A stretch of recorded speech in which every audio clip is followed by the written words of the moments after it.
ಶ್ರೀ ಗುರುಭ್ಯೋ ನಮಃ. ಹರಿ ಓಂ.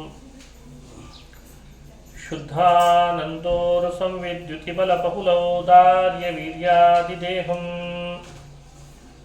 ಚಿಂತಾ ಸಂತಾಪಲೇಪೋದ್ಭವಮೃತಿಮುಖರಾಶೇಷದೋಷಾತಿದೂರಂ ಸದ್ಭಿರ್ವೈರಾಗ್ಯಭಕ್ತಿಸ್ತುತಿಮತಿನಿಯತಧ್ಯಾನಜಜ್ಞಾನಯೋಗಾತ್ ಗಮ್ಯಂ ವಂದೇ ಮುಕುಂದಾಭಿಧಮಮಲಮಲಂ ಬ್ರಹ್ಮವೇದಾಂತವೇದ್ಯಂ ಜಯತಿ ಪರಾಶರಸೂನುಃ ಸತ್ಯವತೀ ಹೃದಯನಂದನೋ ವ್ಯಾಸಃ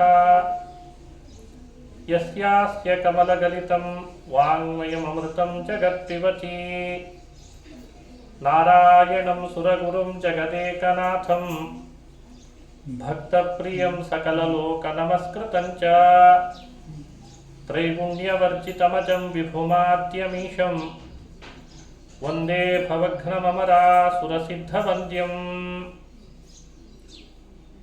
ನಾರಾಯಣಾಯ ಪರಿಪೂರ್ಣಗುಣಾರ್ಣವಾಯ ವಿಶ್ವೋದಯಸ್ಥಿತಿಲಯೋನ್ನಿಯತಿಪ್ರದಾಯ ಜ್ಞಾನಪ್ರದಾಯ ವಿಬುಧಾಸುರಸೌಖ್ಯದುಃಖ ಸತ್ಕಾರಣಾಯ ವಿತತಾಯ ನಮೋ ನಮಸ್ತೆ. ಅಭ್ರಮಂ ಭಂಗರಹಿತಂ ಅಚಡಂ ವಿಮಲಂ ಸದಾ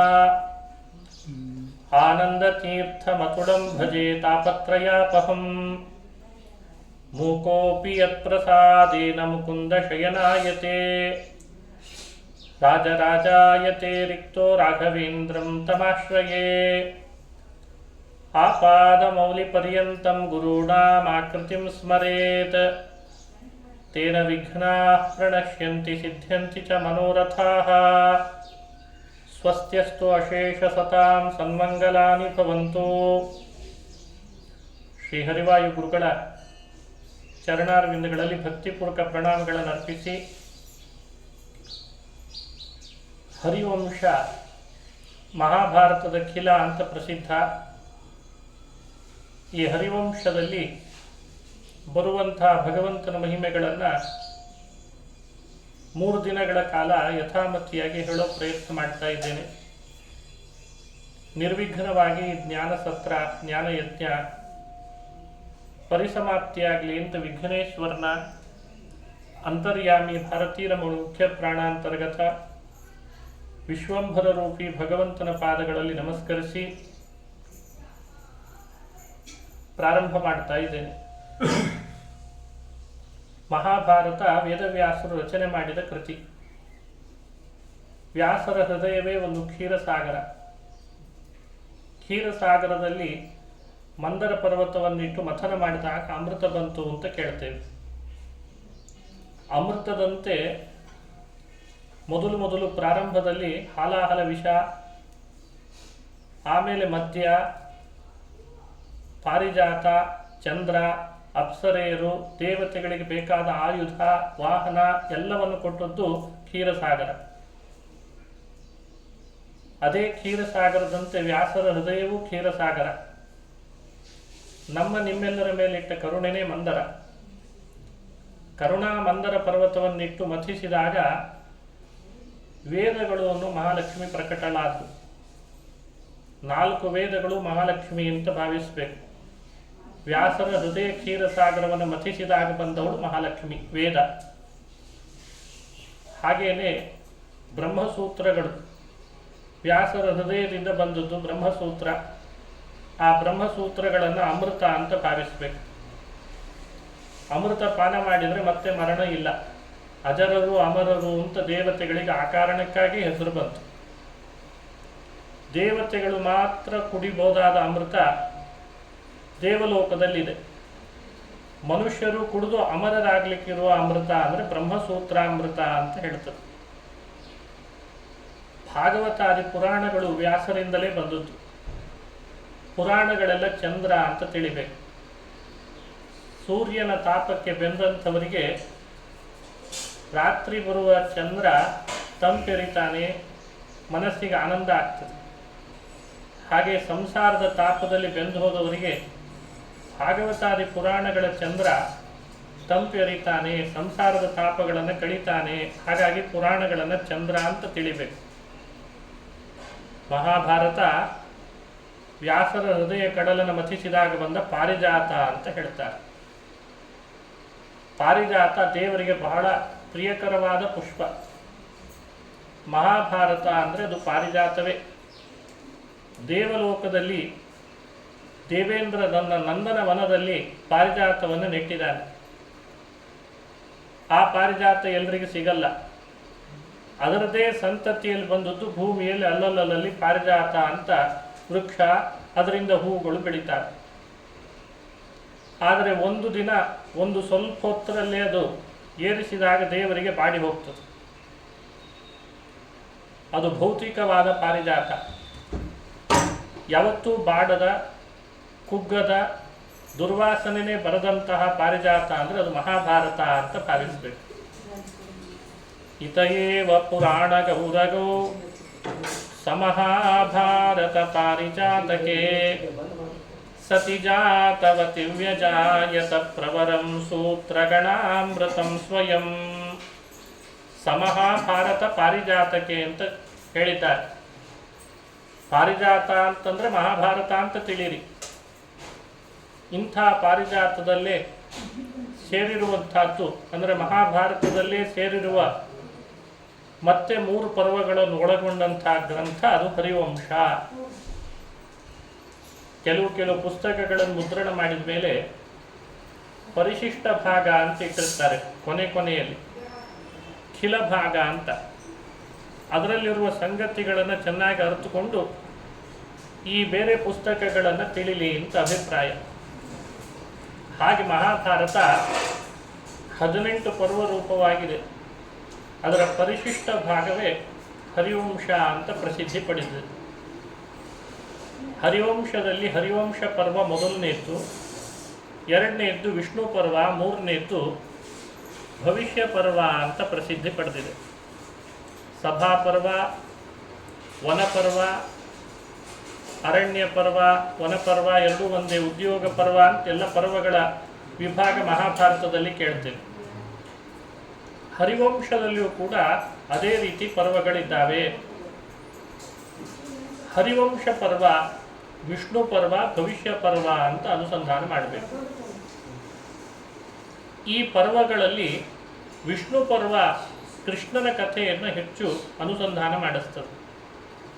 ಕೃಷ್ಣನ ಚರಿತ್ರೆಯನ್ನು ತಿಳುವಳಿಕೆ ಮಾಡಿಕೊಳ್ಳ್ರಿ. ಹರಿವಂಶ ಪರ್ವದಲ್ಲಿ ರಾಜರ ಸಂತತಿಯನ್ನು ವಿಸ್ತಾರವಾಗಿ ವ್ಯಾಖ್ಯಾನ ಮಾಡಿದೆ. ವಂಶ ಅಂದರೆ ಸಂತತಿ ಅಂತ ಅಭಿಪ್ರಾಯ.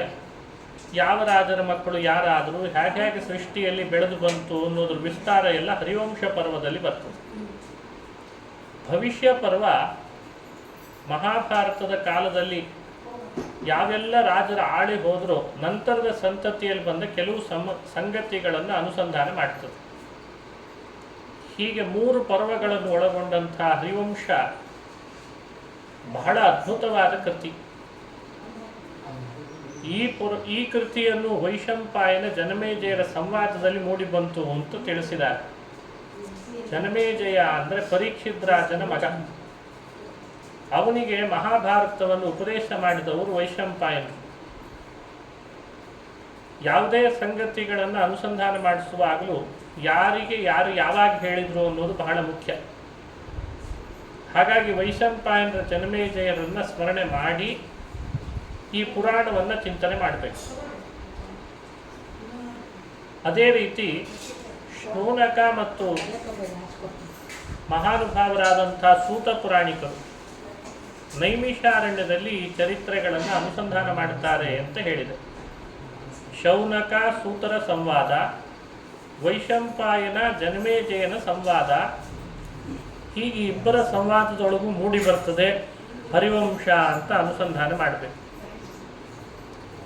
ಈ ಹರಿವಂಶ ಪುರಾಣದ ಪ್ರಾರಂಭದಲ್ಲಿ ಕೆಲವು ವಿಷಯಗಳನ್ನು ಚಿಂತನೆ ಮಾಡಿಸ್ತಾರೆ. ಹರಿವಂಶ ಪರ್ವದಲ್ಲಿ ಹರಿವಂಶ ಅಂದಾಗ ಏನು ಪುಣ್ಯ ಬರ್ತದೆ, ಇದರಿಂದ ಯಾಕೆ ಶ್ರವಣ ಮಾಡಬೇಕು ಅಂತ ಕುತೂಹಲ ಇರ್ತದೆ. ಹರಿವಂಶದ ಫಲ ಏನು, ಶ್ರವಣ ಮಾಡಿದರೆ ಏನು ಲಾಭ ಆಗ್ತದೆ ಅಂತ ಕುತೂಹಲ ಎಲ್ರಿಗೂ ಇರ್ತದೆ. ಹರಿವಂಶದಲ್ಲಿ ಅದರ ಫಲಶ್ರುತಿಯನ್ನು ಹೀಗೆ ಹೇಳ್ತಾರೆ. ಯಾರು ಶ್ರದ್ಧೆಯಿಂದ ಮನೆಯಲ್ಲಿ ಹರಿವಂಶವನ್ನು ಶ್ರವಣ ಮಾಡ್ತಾರೆ ಅವರಿಗೆ ಫಲ ಬರ್ತದೆ. ಪುರಾಣಮೇತಚ್ಚರಿತಂ ಮಹಾತ್ಮನ ಅಧೀತ್ಯ ಬುದ್ಧಿಂ ಲಭತೆ ಚ ನೈಷ್ಠಿಕೀಂ ವಿಹಾಯ ದುಃಖಾನಿ ವಿಮುಕ್ತ ಸಂಗಃ ಸವೀತರಾಗೋ ವಿಚರೇದ್ವಸುಂಧರಾ. ಈ ಪುರಾಣವನ್ನು ಯಾರು ಚೆನ್ನಾಗಿ ಶ್ರದ್ಧೆಯಿಂದ ಅಧ್ಯಯನ ಮಾಡ್ತಾರೆ, ಕೇಳ್ತಾರೆ, ಹೇಳ್ತಾರೆ, ನೈಷ್ಠಿಕೀಂ ಬುದ್ಧಿಂ ಲಭತೆ, ಭಗವಂತನ ಬಗ್ಗೆ ಅವರಿಗೆ ತತ್ವಗಳ ಬಗ್ಗೆ ನಿಶ್ಚಂಚಲವಾದಂಥ ತಿಳುವಳಿಕೆ ಮೂಡುತ್ತದೆ. ವಿಹಾಯ ದುಃಖಾನಿ ವಿಮುಕ್ತ ಸಂಗಃ, ಅವರಿಗಿರುವಂಥ ಎಂಥ ದುಃಖನೇ ಇದ್ರೂ ಕೂಡ ಅದನ್ನು ಕಳೀತದೆ. ಸವೀತರಾಗೋ ವಿಚರೇದ್ವ ಸುಂದರ, ಹರಿವಂಶ ಶ್ರವಣದಿಂದ ವೀತರಾಗನಾಗ್ತಾನೆ ಅಂದರೆ ವೈರಾಗ್ಯ ತಾಳ್ತಾನೆ ಅಂತ ಅರ್ಥ. ವೈರಾಗ್ಯ ಬರ್ತದೆ, ಅವನಲ್ಲಿ ದುಃಖಗಳು ಇದ್ದದ್ದು ಕಳೆದು ಹೋಗ್ತವೆ, ಭಗವಂತನಲ್ಲಿ ನೈಷ್ಠಿಕವಾದಂಥ ಭಕ್ತಿ ಮೂಡುತ್ತದೆ. ಹೀಗೆ ಫಲಶ್ರುತಿಯನ್ನೇ ಬಹಳ ವಿಸ್ತಾರವಾಗಿ ಹೇಳ್ತಾರೆ. ಯದ್ಯಸ್ತಿ ಮೇ ಯದ್ಯ ಫಲಂ ತಪೋವಾ ರಕ್ಷತಃ ಪ್ರಜಾ ಇತ್ಯಾದಿಗಳ ಮಾತಿನಿಂದಲೂ ತಿಳಿಸ್ತಾ ಹೋಗ್ತಾರೆ. ಮನೆ ಒಳಗೆ ಪುತ್ರ ಸಂತಾನ ಆಗಿರಲ್ಲ, ವಂಶ ವೃದ್ಧಿ ಆಗಬೇಕು ಅಂದರೆ ಹರಿವಂಶವನ್ನು ಶ್ರವಣ ಮಾಡಬೇಕು, ಪಾರಾಯಣ ಮಾಡಬೇಕು, ಹೇಳಬೇಕು ಅಂತಾರೆ. ಪುತ್ರಾನ್ ಅಪುತ್ರೋ ಲಭತೆ ಸುವರ್ಚಸಃ ಶ್ಯುತಃ ಪುನರ್ವಿಂದತಿ ಚಾತ್ಮನ ಸ್ಥಿತಿಂ ವ್ಯಾಧಿಂ ನ ಚಾಪ್ನೋತಿ ಚಿರಂ ನ ಬಂಧನಂ ಕ್ರಿಯಾಂಚ ಪುಣ್ಯಾಂ ಲಭತೆ ಗುಣಾನ್ವಿತಃ. ಪುತ್ರ ಸಂತತಿ ಆಗ್ತಾ ಇಲ್ಲ ಅಂತ ಯಾರಿಗಾದ್ರೂ ವ್ಯಥೆ ಇದ್ರೆ, ವಂಶವೃದ್ಧಿ ಆಗಬೇಕು, ಹರಿವಂಶವನ್ನು ಕೇಳಬೇಕಂತ. ಯಾವುದಾದ್ರೂ ಒಂದು ಒಳ್ಳೆಯ ಪದವಿಯಲ್ಲಿದ್ದವನು ಕಾರಣಾಂತರದಿಂದ ಪದವಿಯಿಂದ ಚ್ಯುತನಾಗಿದ್ದರೆ ಪುನಃ ಆ ಪದವಿ ಸ್ಥಿರ ಆಗಬೇಕು, ಸಿಗಬೇಕು ಅಂತಂದರೆ ಹರಿವಂಶವನ್ನು ಶ್ರವಣ ಮಾಡಬೇಕು. ಆಧಿ ವ್ಯಾಧಿಗಳಲ್ಲಿ ವ್ಯಾಧಿ ಇಂಥ ದೈಹಿಕ ರೋಗಗಳು ಅವು ಬೇರೆ ಬೇರೆ ಪಾಪಗಳಿಂದ ಬಂದಿರ್ತಾವೆ. ಹರಿವಂಶ ಶ್ರವಣದಿಂದ ಪಾಪ ಕಳೆದು ಅವರ ವ್ಯಾಧಿಯನ್ನು ಪರಿಹಾರ ಮಾಡುತ್ತದೆ. ಪುಣ್ಯಾಂ ಕ್ರಿಯಾಂಚ ಲಭತೆ ಗುಣಾನ್ವಿತಃ. ಪುಣ್ಯಾಂ ಕ್ರಿಯಾಂಚ ಲಭತೆ, ಅತ್ಯುತ್ತಮ ಪುಣ್ಯ ಮಾಡಬೇಕು ಅಂತ ಬಯಸಿದವನು ಹರಿವಂಶವನ್ನು ಶ್ರವಣ ಮಾಡಿದರೆ ಪುಣ್ಯವಂತನಾಗ್ತಾನೆ. 100 ಯಾಗ ಮಾಡಿದರೆ ಸಿಗುವಂಥ ಪುಣ್ಯ ಹರಿವಂಶದ ಕಥಾ ಶ್ರವಣದಿಂದ ಸಿಗ್ತದೆ, ಕಲ್ಯಾಣ ಆಗ್ತದೆ. ಇಂಥ ಅನೇಕ ಫಲಶ್ರುತಿಗಳನ್ನು ಒಳಗೊಂಡು ಹರಿವಂಶ ಹೊರಟಿದೆ ಅಂತ ತಿಳಿಸ್ತಾರೆ. ಬಾಯಿಯಿಂದ ಇದರ ಪುಣ್ಯ ಎಷ್ಟು ಅಂತ ಹೇಳಲಿಕ್ಕೂ ಸಾಧ್ಯ ಇಲ್ಲ. ಹರಿವಂಶ ಕಥಾ ಶ್ರವಣ ಮಾಡಿದವನಿಗೆ ಬರುವ ಪುಣ್ಯ ಎಷ್ಟು ಅಂತ ಬಾಯಿಯಿಂದ ಹೇಳಲಿಕ್ಕಿಲ್ಲ, ಅಷ್ಟು ಪುಣ್ಯ ಬರ್ತದೆ. ಹಾಗಾಗಿ ಹರಿವಂಶ ಪುರಾಣವನ್ನು ಶ್ರದ್ಧೆಯಿಂದ ಕೇಳಬೇಕು, ಭಗವಂತನ ತತ್ವಗಳ ಚಿಂತನೆ ಮಾಡಬೇಕು ಅಂತ ವ್ಯಾಸರು ಆ ಪುರಾಣವನ್ನು ರಚನೆ ಮಾಡಿ ಕೊಟ್ಟಿದ್ದಾರೆ. ಪ್ರಾರಂಭದಲ್ಲಿ ಸೃಷ್ಟಿಯ ಬಗ್ಗೆ ಹೇಳ್ತಾರೆ. ಹ್ಯಾಕ್ ಸೃಷ್ಟಿಯಾಯಿತು? ದೇವರಿಗೆ ನಾರಾಯಣ ಅಂತ ಹೆಸರು. ನಾರಾಯಣ ಅಂತ ನಾಮ ಯಾಕೆ ಬಂದಿದೆ ವಿಷ್ಣುವಿಗೆ, ಅದರ ವಿವರಣೆ ಏನು, ಸೃಷ್ಟಿಯ ವಿವರಣೆ ಏನು ಅಂತ ತಿಳಿಸ್ತಾರೆ. ಸೃಷ್ಟಿಗಿಂತ ಮೊದಲು ಕೇವಲ ಎಲ್ಲೆಡೆ ನೀರೇ ತುಂಬಿತ್ತಂತೆ. ಆಪೋ ನಾರಾಯಿತಿ ಪ್ರೋಕ್ತ ನಾಮ್ನಾ ಪೂರ್ವಮಿತಿ ಶ್ರುತಿ. ಆಪೋ ನಾರಾಯಿತಿ ಪ್ರೋಕ್ತ, ಎಲ್ಲೆಡೆ ನೀರೇ ತುಂಬಿತ್ತು. ಆಗ ಭಗವಂತ ಲಕ್ಷ್ಮಿಯನ್ನು ಆಲಿಂಗನ ಮಾಡಿಕೊಂಡು ಒಬ್ಬಂಟಿಗನಾಗಿ ಮಲಗಿದ್ದ. ಯಾರೂ ಇಲ್ಲ, ಪ್ರಪಂಚ ಎಲ್ಲ ಅವನ ಹೊಟ್ಟೆ ಒಳಗಿದೆ. ದೇವರಿಗೆ ಜಗದುದರ ಅಂತ ನಾಮದಿಂದ ಕರೆದದ್ದಿದೆ. ಜಗತ್ತೆಲ್ಲ ತನ್ನ ಹೊಟ್ಟೆಯಲ್ಲಿ ಇಟ್ಟುಕೊಂಡಿದ್ದಾನೆ ಅಂತ. ನೀರಿನಲ್ಲಿ ಭಗವಂತ ಮಲಗಿದ್ದರಿಂದ ಅವನಿಗೆ ನಾರಾಯಣ ಅನ್ನೋ ನಾಮ ಅನ್ವರ್ಥಕ ಅಂತ ಹರಿವಂಶ ಹೇಳಿಕೊಡ್ತದೆ. ಆಪೋ ನಾರಾಯಿತಿ ಪ್ರೋಕ್ತಾ. ಆಪ ಅಂದರೆ ನಾರ ಅಂತ ಹೆಸರು, ಆಪ ಅಂದರೆ ನೀರು ಅಂತ ಹೆಸರು. ಅಯನ ಅಂದರೆ ಅಲ್ಲಿ ಆಶ್ರಯ ಪಡೆದವನು, ನೀರಿನೊಳಗೆ ಆಶ್ರಯ ಪಡೆದವನು ಅಂತ ನಾರಾಯಣ ಅಂತ ಹೆಸರಿತ್ತಂತವನಿಗೆ. ಆ ನಾರಾಯಣ ಸೃಷ್ಟಿ ಮಾಡಲಿಕ್ಕೆ ಅಂತ ಸಂಕಲ್ಪ ಮಾಡಿದ. ಸೃಷ್ಟಿ ಸಂಕಲ್ಪ ಮಾಡಿದಾಗ ಹಿರಣ್ಯ ಗರ್ಭನನ್ನು ಹುಟ್ಟಿಸಿದ.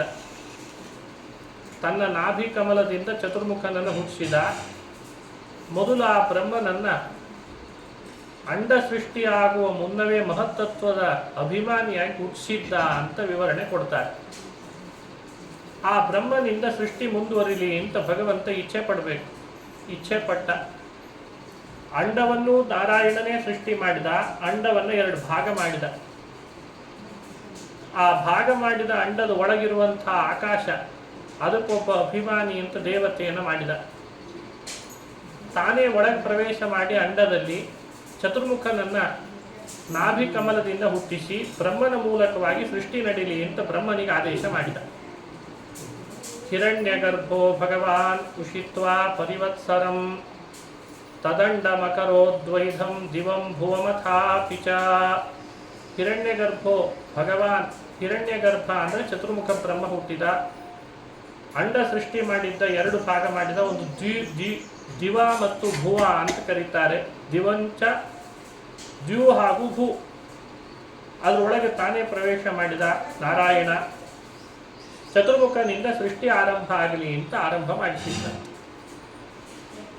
ಚತುರ್ಮುಖ ಬ್ರಹ್ಮದೇವರು ಮಾನಸ ಸೃಷ್ಟಿಯನ್ನು ಮಾಡ್ತಾರೆ. ಸಂಕಲ್ಪದಿಂದ ಸೃಷ್ಟಿ. ನಿಮ್ಮ ಹಾಗೆ ಅವರು ಮಕ್ಕಳನ್ನು ಪಡೆದದ್ದು ಅಲ್ಲ. ಚತುರ್ಮುಖನ ಸೃಷ್ಟಿನೇ ಒಂದು ಅದ್ಭುತ. ಸಸರ್ಜ ಸೃಷ್ಟಿಂ ತದ್ರೂಪಾಂ ಸೃಷ್ಟುಮಿಚ್ಛನ್ ಪ್ರಜಾಪತಿಂ ಮರೀಚಿ ಅಂಗಿರಸ ಪುಲಸ್ತ್ಯ ಪುಲಹ ಕ್ರತು ವಸಿಷ್ಠ ಮಹಾತೇಜ ಇವರೆಲ್ಲ ಬ್ರಹ್ಮಮಾನಸ ಪುತ್ರರು ಅಂತ ಪ್ರಸಿದ್ಧರಾದರು. ಇವರ ಸ್ಮರಣೆ ಮಾಡಬೇಕು.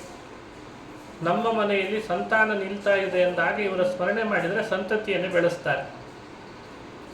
ಸಪ್ತ ಬ್ರಹ್ಮಾಣ ಇತ್ಯೇತೆ ಪುರಾಣೇ ನಿಶ್ಚಯಂಗತಾಃ. 7 ಜನ ಬ್ರಹ್ಮಾಣ, ಇವರನ್ನು ಬ್ರಹ್ಮ ಅಂತ ಕರೆದಿದ್ದಿದೆ ಪುರಾಣಗಳಲ್ಲಿ. ನಾರಾಯಣನ ಪರಮಭಕ್ತರು ಅಂತಾಗಿದ್ದಾರೆ ಇವರು. ಸಪ್ತತ್ವೇತೆ ಪ್ರಜಾಯಂತೆ ಪ್ರಜಾ ರುದ್ರಶ್ಚ ಭಾರತ. ಸೃಷ್ಟಿ ಮುಂದುವರೆದು ಬಂತು. ಆ ಬ್ರಹ್ಮ ಮಾನಸ ಪುತ್ರರಂತೆ ಸನತ್ ಕುಮಾರ, ಸನಕ, ಸನಂದನ, ಸನತ್ ಕುಮಾರ ಅಂತ ಅವರನ್ನು ಸೃಷ್ಟಿ ಮಾಡಿದರು. ಶಿವನನ್ನು ಸೃಷ್ಟಿ ಮಾಡಿದರು. ಕ್ರೋಧದ ಅಭಿಮಾನಿ ದೇವತೆಯನ್ನಾಗಿ ಮಾಡಿದರು. ಮಿಂಚನ್ನು ಸೃಷ್ಟಿ ಮಾಡಿದರು. ಮೋಡಗಳನ್ನು ಸೃಷ್ಟಿ, ಚಂದ್ರರನ್ನು ಸೃಷ್ಟಿ, ಜಲಚರ ಪ್ರಾಣಿಗಳನ್ನು ಸೃಷ್ಟಿ ಮಾಡಿದರು. ಸಾಧ್ಯರನ್ನು ಸೃಷ್ಟಿ ಮಾಡಿದರು. ಒಬ್ಬರೇ ಇಬ್ಬರೇ ವಿಸ್ತಾರವಾಗಿ ಸೃಷ್ಟಿಯ ಬಗ್ಗೆ ವಿವರಣೆ ಮಾಡ್ತಾರೆ. ಈ ರೀತಿ ಬ್ರಹ್ಮದೇವರ ಸೃಷ್ಟಿಯನ್ನು ತಿಳ್ಕೊಳ್ಬೇಕು. ಆ ಬ್ರಹ್ಮನ ಸೃಷ್ಟಿಯಲ್ಲಿ ಕೊನೆಗೆ ತನ್ನ ದೇಹದ ಬಲಭಾಗದಿಂದ ಪುರುಷನನ್ನ, ದೇಹದ ಎಡಭಾಗದಿಂದ ಒಬ್ಬಳು ಸ್ತ್ರೀಯನ್ನು ಸೃಷ್ಟಿ ಮಾಡಿದ್ರು ಅಂತ ಹೇಳ್ತದೆ. ದ್ವಿಧಾ ಕೃತ್ವಾತ್ಮನೋ ದೇಹಂ ಅರ್ಧೇನ ಪುರುಷೋಭವತ್ ಅರ್ಧೇನ ನಾರಿ ತಸ್ಯಾಂಸ ಸಸೃಜೆ ವಿವಿಧ ಪ್ರಜಾ. ತನ್ನ ದೇಹದ ಒಂದು ಭಾಗದಿಂದ ಪುರುಷನ ಸೃಷ್ಟಿ, ಮುಂದೆ ಹುಟ್ಟುವ ಮಾನವ ಸಂತತಿಗೆ ಮೊದಲಿಗ ಇವನೇ ಆದ ಅಂತಾರೆ. ತನ್ನಿಂದ ಹುಟ್ಟಿದ ಅಂತ ಕಾರಣಕ್ಕೆ ಅವನಿಗೆ ಸ್ವಯಂಭುವ ಅಂತ ಕರೆದ್ರಂತೆ. ಸ್ವಯಂಭೂ ಅಂದರೆ ಬ್ರಹ್ಮ. ಸ್ವಯಂಭೂ ಬ್ರಹ್ಮದೇವರಿಂದ ಹುಟ್ಟಿದವನು ಮಗ, ಆದ್ದರಿಂದ ಸ್ವಯಂಭುವ ಅಂತ ಕರೆದರು. ಆ ಸ್ವಯಂಭುವ ಎಲ್ಲ ಮನುಗಳಲ್ಲಿ ಮೊದಲಿಗ ಅಂತಾದ. ಬ್ರಹ್ಮ ತನ್ನ ದೇಹದ ಮತ್ತೊಂದು ಭಾಗದಿಂದ ಹುಟ್ಟಿಸಿದ ಹೆಣ್ಣನ್ನು ಅವನಿಗೆ ಕೊಟ್ಟು ವಿವಾಹ ಮಾಡಿಸಿದ. ಅವರಿಬ್ಬರು ದಂಪತಿಗಳಾಗಿ ಭೂಮಿಯಲ್ಲಿ ಪ್ರಜಾಸಂತತಿಯನ್ನು ವೃದ್ಧಿ ಮಾಡಿದರು ಅಂತ ಹರಿವಂಶ ಹೇಳ್ತದೆ. ಅರ್ಥೇನ ನಾರಿ ತಸ್ಯಾಂಸ ಸಸೃಜೆ ವಿವಿಧ ಪ್ರಜಾ. ಇದನ್ನು ನಾರಾಯಣ ವಿಸರ್ಗ ಅಂತ ಕರೀತಾರೆ. ಇದುವರೆಗೂ ಹೇಳಿದ್ದು ನಾರಾಯಣನಿಂದ ಆರಂಭ ಮಾಡಿದಂತಹ ಸೃಷ್ಟಿ ಸ್ವಯಂಭೂ ಮನುವಿನ ತನಕನೂ ಹೇಗೆ ಬೆಳೆದು ಬಂತು ಅಂತ ತಿಳಿರಿ. ಯಾರು ಇದನ್ನು ಕೇಳ್ತಾರೆ ಮನೆಯೊಳಗೆ, ನಾರಾಯಣ ವಿಸರ್ಗಸ್ಸ ಪ್ರಜಾಸ್ತಸ್ಯಾಪ್ಯಯೋ ನಿಜಾಹ. ಇದುವರೆಗೂ ಹೇಳಿದ ಸೃಷ್ಟಿಯಲ್ಲಿ ಯಾರು ಒಬ್ಬರು ಯೋನಿಯಿಂದ ಹುಟ್ಟಿದವರಲ್ಲ. ಅದಕ್ಕೆ ಇವರನ್ನ ಅಯೋನಿಜರು ಅಂತ ಕರೀತಾರೆ. ನಾರಾಯಣ ವಿಸರ್ಗ ಅದು ಅಯೋನಿಜವಾದ ವಿಸರ್ಗ. ತಾಯಿಯ ಗರ್ಭದಲ್ಲಿ ವಾಸ ಮಾಡಿ ಹುಟ್ಟಿದವರಲ್ಲ. ಈ ಥರದ ಸೃಷ್ಟಿಯನ್ನು ಯಾರು ಕೇಳ್ತಾರೋ ಆಯುಷ್ಮಾನ್ ಕೀರ್ತಿಮಾನ್ ಧನ್ಯ ಪ್ರಜಾವಾಶ್ಚ ಭವೇನ್ನರಃ. ಅವರ ಮನೆಯೊಳಗೆ ಪ್ರತಿಯೊಬ್ಬರಿಗೆ ಆಯುಷ್ಯ ಹೆಚ್ಚಿಸ್ತದೆ, ಕೀರ್ತಿ ಹೆಚ್ಚಿಸ್ತದೆ, ಎಲ್ಲರಿಂದ ಮಾನ್ಯನಾಗ್ತಾನೆ, ಪ್ರಜಾವಂತನಾಗ್ತಾನೆ. ಈ ಆದಿ ಸರ್ಗವನ್ನು ಮನೆಯೊಳಗೆ ಶ್ರದ್ಧೆಯಿಂದ ಹೇಳ್ರಿ ಅಂತ ವ್ಯಾಖ್ಯಾನ ಮಾಡಿದ. ಮುಂದಿನ ಸೃಷ್ಟಿ ಹೇಗಾಯಿತು ಅಂತ ಮತ್ತೆ ಪ್ರಶ್ನಿಸಿದ.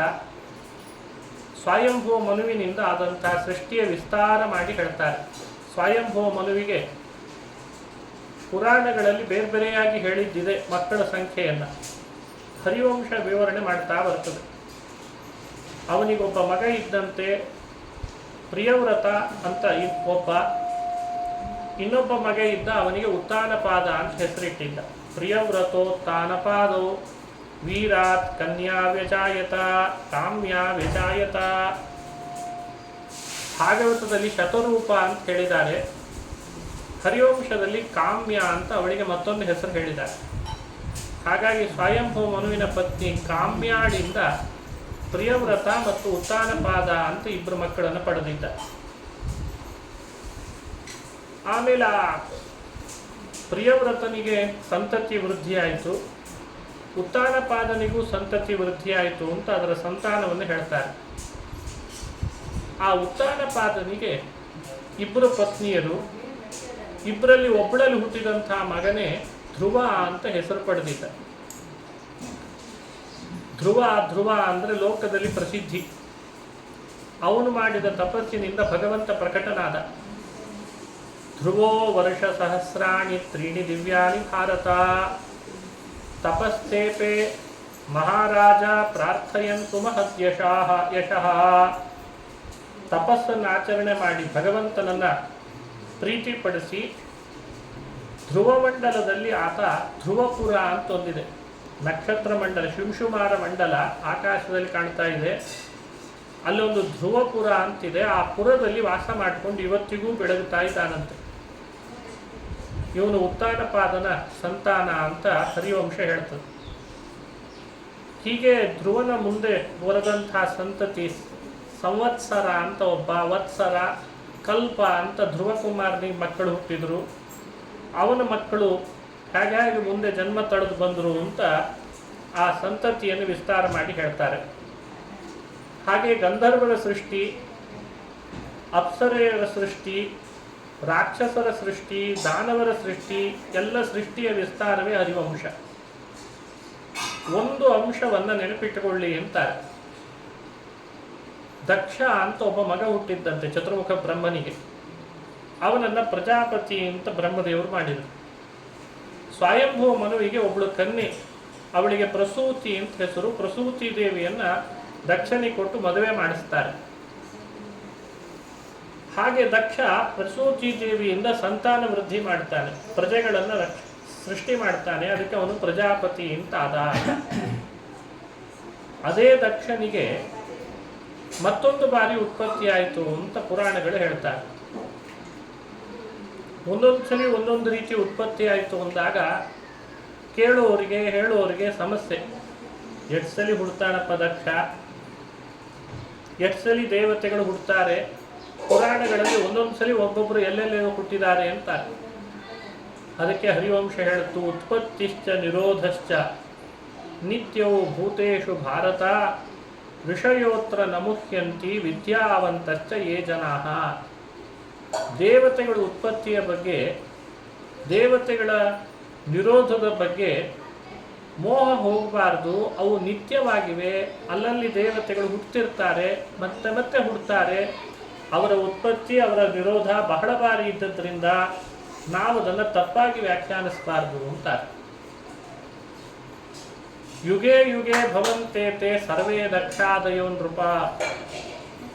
ಯುಗ ಯುಗಗಳಲ್ಲಿ ದೇವತೆಗಳಿಗೆ ಉತ್ಪತ್ತಿ ಹೇಳೋದು ಬರ್ತದೆ, ಉತ್ಪತ್ತಿ ಹೇಳ್ತಾರೆ. ಆ ಕಾರಣದಿಂದಲೂ ಇವನನ್ನು ಅಣ್ಣ, ಇವನನ್ನು ತಮ್ಮ ಅಂತ ನಾವೇ ತೀರ್ಮಾನ ಮಾಡಲಿಕ್ಕೂ ಬರಲ್ಲ. ಅರೆ ಮೊದಲು ಹುಟ್ಟಿದ ಅಣ್ಣ, ಆಮೇಲೆ ಹುಟ್ಟಿದವನೇ ತಮ್ಮ ಅಂತ ಭೂಮಿಯಲ್ಲಿ ವ್ಯವಸ್ಥೆ ಇದೆ, ಮಾನವರಲ್ಲಿ. ದೇವತೆಗಳಲ್ಲಾಗುವಾಗ ನಾವೇ ಅದನ್ನು ಹಾಗೇ ನಿರ್ಣಯ ಮಾಡಲಿಕ್ಕೆ ಆಗ್ತಾ ಇಲ್ಲ ಅಂತಾರೆ. ಜೈಷ್ಠ್ಯಂ ಕನಿಷ್ಠ್ಯಮಪ್ಪೇಶಾಂ ಪೂರ್ವಂ ನಾಸ್ತಿ ಜನಾಧಿಪ.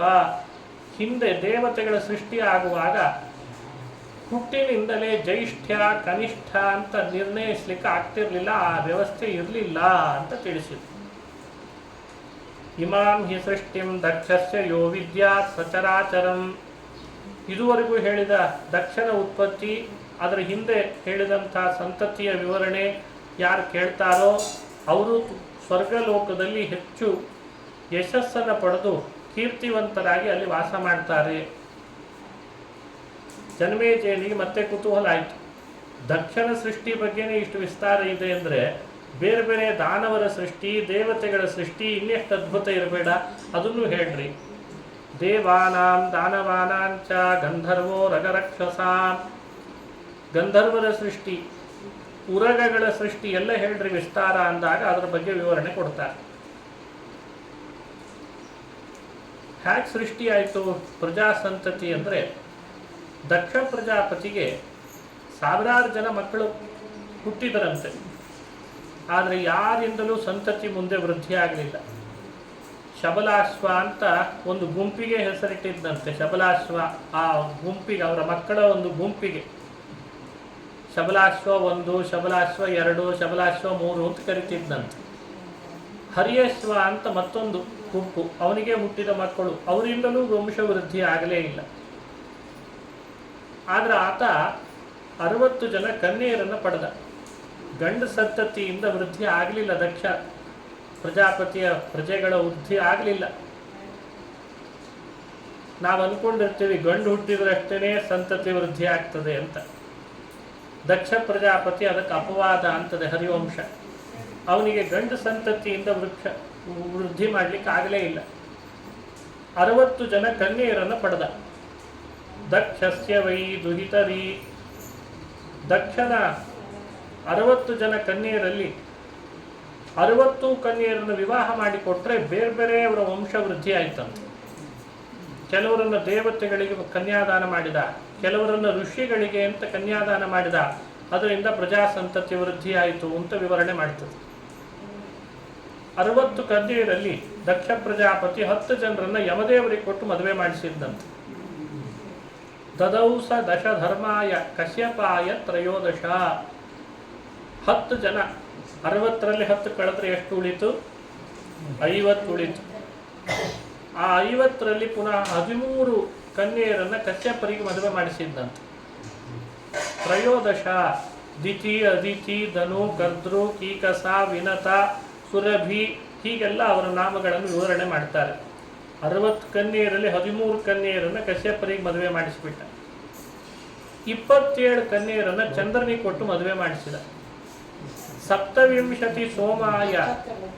27 ಅಂತಂದರೆ 27 ಅಶ್ವಿನಿ, ಭರಣಿ, ಕೃತಿಕಾ, ರೋಹಿಣಿ, ಮೃಗಶಿರ, ಆರಿದ್ರ, ಪುನರ್ವಸು, ಈ 27 ದಕ್ಷಿಣ ಕನ್ಯೆಯರೇ ಚಂದ್ರನಿಗೆ ಕೊಟ್ಟು ಮದುವೆ ಮಾಡಿಸಿದ.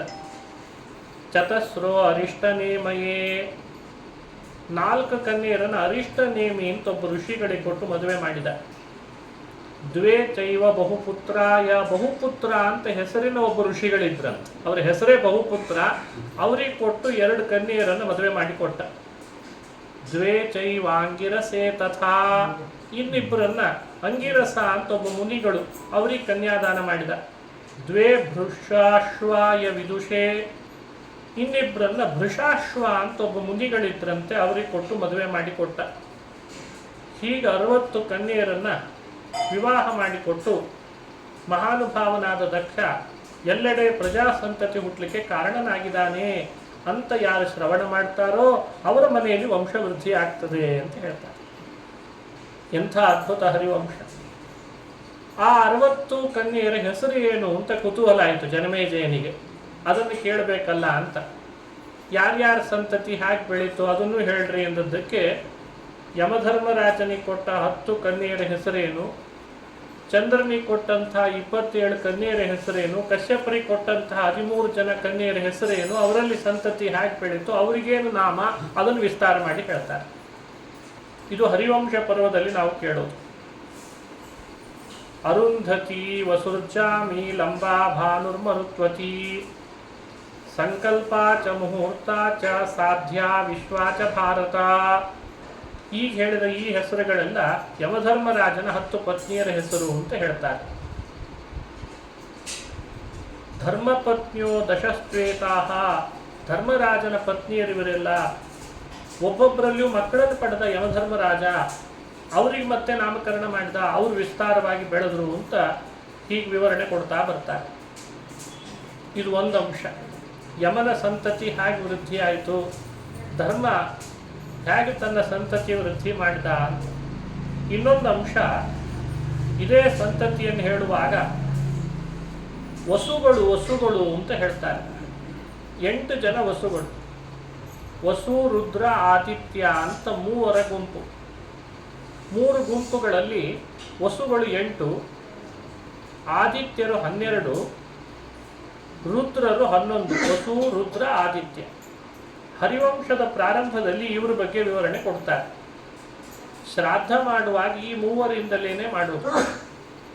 ವಸು, ರುದ್ರ, ಆದಿತ್ಯರನ್ನು ಬಿಟ್ಟು ಶ್ರಾದ್ದ ನಡೆಯಲ್ಲ. ಆ ವಸುಗಳು 8 ಜನ. ವಸವೋಷ್ಟೌ ಸಮಾಖ್ಯಾತಾ ತೇಷಾಂ ವಕ್ಷ್ಯಾಮಿ ವಿಸ್ತರಂ. 8 ಜನ ವಸುಗಳು ಅಂತಿದ್ದಾರೆ. ಅವರ ಸ್ಮರಣೆ ಮಾಡೋದ್ರಿಂದ ಮನೆ ಒಳಗೆ ಕಲ್ಯಾಣ ಆಗ್ತದೆ, ಸಂತತಿ ವೃದ್ಧಿ ಆಗ್ತದೆ. ಯಾಕಂದರೆ ಅವರು ಪಿತೃಗಳಲ್ಲಿ ಇರುವಂಥ ದೇವತೆಗಳು ಅಂತ ಭಾವಿಸ್ತಾರೆ. ಪಿತೃದೇವತೆಗಳಲ್ಲಿ ವಸುಗಳನ್ನು ಆರಾಧನೆ ಮಾಡ್ತಾರೆ. ಪಿತಾಮಹರಲ್ಲಿ ಯಾವಾಗಲೂ ಕೂಡ ರುದ್ರ, ಪ್ರಪಿತಾಮಹ ಅಂತ ಹೇಳ್ತೇವಲ್ಲ, ಅಲ್ಲಿ ಯಾವಾಗಲೂ ಆದಿತ್ಯ ಅಂತ ಚಿಂತನೆ ಮಾಡಿಸ್ತಾರೆ. ಯಾರು 8 ಜನ ವಸುಗಳು? ಆಪೋ ರುದ್ರಶ್ಚ, ಆಪೋ ಧ್ರುವಶ್ಚ, ಸೋಮಶ್ಚ, ಧರಶ್ಚೈವಾನಿಲೋ ನಲಃ, ಪ್ರತ್ಯೂಷಶ್ಚ, ಪ್ರಭಾಸಶ್ಚ, ವಸವೋ ನಾಮಭಿಶ್ರುತಾಃ. ಇವರಿಗೆ 8 ಜನ ವಸುಗಳು. ಆಪ, ಧ್ರುವ, ಸೋಮ, ಹೀಗೆ ವಸುಗಳು 8 ಜನ ಇದ್ದಾರೆ ಅಂತ ಅವರನ್ನು ಉಲ್ಲೇಖ ಮಾಡ್ತಾರೆ. ಏಕಾದಶ ರುದ್ರರು ಅಂತ 11 ಜನ ರುದ್ರರಂತೆ. ಹರಿವಂಶದಲ್ಲಿ ಅವರ ಹೆಸರುಗಳನ್ನು ಉಲ್ಲೇಖಿಸಿ ಅವರ ಸ್ಮರಣೆ ಮಾಡಲಿ ಮನೆ ಒಳಗೆ. ಪಿತಾಮಹ ಅಂತರ್ಯಾಮಿಯಾದವರು ಸಂತಾನ ವೃದ್ಧಿಗೆ ಅನುಗ್ರಹ ಮಾಡ್ತಾರೆ.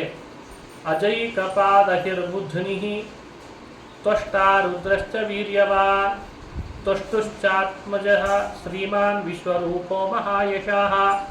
ತ್ವಷ್ಟೃ ಅಂತೊಬ್ಬ, ಹರಶ್ಚ ಬಹುರೂಪಶ್ಚ, ತ್ರ್ಯಂಬಕಶ್ಚಾಪರಾಜಿತಃ, ವೃಷಾ ಕಪಿಶ್ಚ ಶಂಭುಶ್ಚ ಕಪರ್ದೀರೈವ ತಸ್ತಥಾ. ಏಕಾದಶೈತೆ ಕಥಿತಾ ರುದ್ರಾ ತ್ರಿಭುವನೇಶ್ವರಾಃ. 3 ಲೋಕದ ಒಡೆಯರಾಗಿದ್ದಾರೆ 11 ಜನ ರುದ್ರರು. ಅವರನ್ನು ದಿನಾ ಮನೆ ಒಳಗೆ ಸ್ಮರಣೆ ಮಾಡ್ರಿ, ಸಂತಾನ ವೃದ್ಧಿ ಆಗ್ತದೆ. ಇವರೇನೆ ಪಿತಾಮಹರಲ್ಲಿರುವಂಥವರು ಅಂತ ತಿಳಿಬೇಕು. ಹಾಗೇನೆ ಪ್ರಪಿತಾಮಹ ಅಂತ ಕೇಳ್ತೇವೆ. 12 ಜನ ಆದಿತ್ಯರು ಅಂತ ಪ್ರಸಿದ್ಧಿ. 12 ಆದಿತ್ಯರು, ದಿನನಿತ್ಯ 12 ಸೂರ್ಯ ನಮಸ್ಕಾರ ನಾಮಗಳಿಂದ ಮಾಡಲಿಕ್ಕೆ ಹೇಳ್ತದೆ. ಆ 12 ಜನ ಸೂರ್ಯರನ್ನು ಸ್ಮರಣೆ ಮಾಡಬೇಕಂತ. ಅರ್ಯಮಾ ಚೈವ ಧಾತಾ ಚ, ತ್ವಷ್ಟಾ ಪೂಷಾ ತಥೈವ ಚ, ವಿವಸ್ವಾನ್ ಸವಿತಾ ಚೈವ ಮಿತ್ರೋ ವರುಣ ಏವ ಚ, ಅಂಶೋ ಭಗಶ್ಚಾತಿತೇಜ ಆದಿತ್ಯ 12 ಸ್ಮೃತಃ. ಈಗ ಹೇಳಿದಂಥ ಇವರೇ 12 ಜನ ಸೂರ್ಯರು. ಇವರು ಪ್ರಪಿತಾಮಹರಲ್ಲಿ ಸನ್ನಿಹಿತರಾಗಿರ್ತಾರೆ. ಪಿತೃ, ಪಿತಾಮಹ, ಪ್ರಪಿತಾಮಹ, ಈ 3 ತಲೆಮಾರಿನಲ್ಲಿ 3ರಲ್ಲಿಯೂ ಇದ್ದು ಸನ್ನಿಹಿತರಾಗಿ ಶ್ರಾದ್ದ ಮಾಡಿದ ಯಜಮಾನನಿಗೆ ದೋಷಗಳಾದಾಗ ಇವರನ್ನ ಸ್ಮರಣೆ ಮಾಡಿದರೆ ಅದನ್ನು ಪರಿಹಾರ ಮಾಡಿ ಅವರಿಗೆ ಸಂತತಿ ವೃದ್ಧಿ ಆಗಲಿಕ್ಕೆ ಏನು ಬೇಕೋ ಅನುಗ್ರಹ ಮಾಡ್ತಾರೆ. ಇದೇ ಹರಿವಂಶದ ವೈಶಿಷ್ಟ್ಯ. ವಸು 8 ಜನ, ರುದ್ರರು 11 ಜನ, ಆದಿತ್ಯರು 12 ಜನ. ಯಾರವರು ಅನ್ನೋ ವಿಷಯವನ್ನು ಹರಿವಂಶ ವಿಸ್ತಾರ ಮಾಡಿ ದೇವ ಸೃಷ್ಟಿಯಲ್ಲಿ ಇದೊಂದು ಮಹತ್ವ ಪಡ್ಕೊಂಡಿದೆ ಅಂತ ವ್ಯಾಖ್ಯಾನ ಮಾಡ್ತಾ ಬರ್ತಾರೆ. ಹಾಗೇನೆ ಹರಿವಂಶ ಪುರಾಣದ ಮೊದಲನೇ ಪರ್ವದಲ್ಲಿ ಕೆಲವು ಚರಿತ್ರೆಗಳನ್ನು ಹೇಳ್ತಾರೆ. ವಸು ಮಹಾನುಭಾವನಾದಂಥ ಪೃಥು ಅಂತ ಒಬ್ಬ ರಾಜ, ಪೃಥು ಚಕ್ರವರ್ತಿಯ ಕಥೆ. ಪೃಥು ಅಂತ ಒಬ್ಬ ರಾಜ, ಅಂಗ, ವೇನ ಅಂತ ಬರ್ತಾರೆ. ಇವರೆಲ್ಲ ಸ್ವಯಂಭೂ ಮನುವಿನ ಸಂತತಿಯಲ್ಲೇ ಬಂದವರು. ಆ ಅಂಗ ಮತ್ತು ವೇನ, ಅಂಗರಾಜನಿಗೆ ವೇನ ಅಂತ ಮಗ ಹುಟ್ಟಿದ. ವೇನ ಎಷ್ಟು ಅಧರ್ಮ ಮಾಡೋದಕ್ಕೆ ಸಾಧ್ಯವೋ ಅಥವಾ ಇನ್ಯಾರು ಅಷ್ಟು ಅಧರ್ಮ ಮಾಡಲಿಕ್ಕೆ ಸಾಧ್ಯ ಇಲ್ವೋ ಅಷ್ಟು ಮಾಡ್ತಿದ್ದಂತೆ. ನಹೋತವ್ಯಂ ನದಾತವ್ಯಂ, ಹೋಮ ಮಾಡಬಾರ್ದು, ದಾನ ಕೊಡಬಾರ್ದು, ದೇವಸ್ಥಾನಗಳಲ್ಲಿ ವಿಷ್ಣುವಿಗೆ ಪೂಜೆ ಮಾಡಬಾರ್ದು, ಗಂಟೆ ಶಬ್ದ ಕೇಳಬಾರ್ದು, ವೇದಗಳನ್ನು ಯಾರೂ ಉಚ್ಚಾರಣೆ ಮಾಡಬಾರ್ದು, ಗೋವುಗಳನ್ನು ಸಂರಕ್ಷಣೆ ನಡೆಸಬಾರ್ದು, ಗುರುಕುಲಗಳನ್ನು ತೆಗಿಬಾರ್ದು. ಇದೆಲ್ಲ ವೇದ ಶಾಸನ ಅಂತ ಹೇಳ್ತಾರೆ. ಅಂಥ ಅಧರ್ಮವನ್ನು ಲೋಕಕ್ಕೆ ಹೇಳಲಿಕ್ಕೆ ಹೊರಟಿದ್ದ. ಎಲ್ಲೋ ಒಂದು ಅರ್ಥದಲ್ಲಿ ಇವತ್ತದು ಕಮ್ಯುನಿಸ್ಟ್ ಅಂತನೋ ಸೆಕ್ಯುಲರ್ ಅಂತನೋ ಒಂದು ಶಬ್ದ ಬಳಸಿ ಅದನ್ನು ಹೇಳ್ಬೋದು ಬೇಕಂದ್ರೆ. ಆ ತರಹ ಮೊದಲೇ ಹುಟ್ಟಿದವು. ಇವರಿಗೆಲ್ಲ ಅವನೇ ಮೂಲ ಪುರುಷ ಇರ್ಬೋದು ಏನೋ ಬಹುಶಃ. ನಹೋತವ್ಯಂ ನದಾತವ್ಯಂ ನಯಷ್ಟವ್ಯಂ ಧ್ರುವಿ ಕ್ವಚಿತ್. ಮತ್ತೇನು ಹಾಗಾದರೆ ಲೋಕದಲ್ಲಿ ಯಾರನ್ನು ಗೌರವಿಸಬೇಕು, ಪೂಜಿಸಬೇಕು?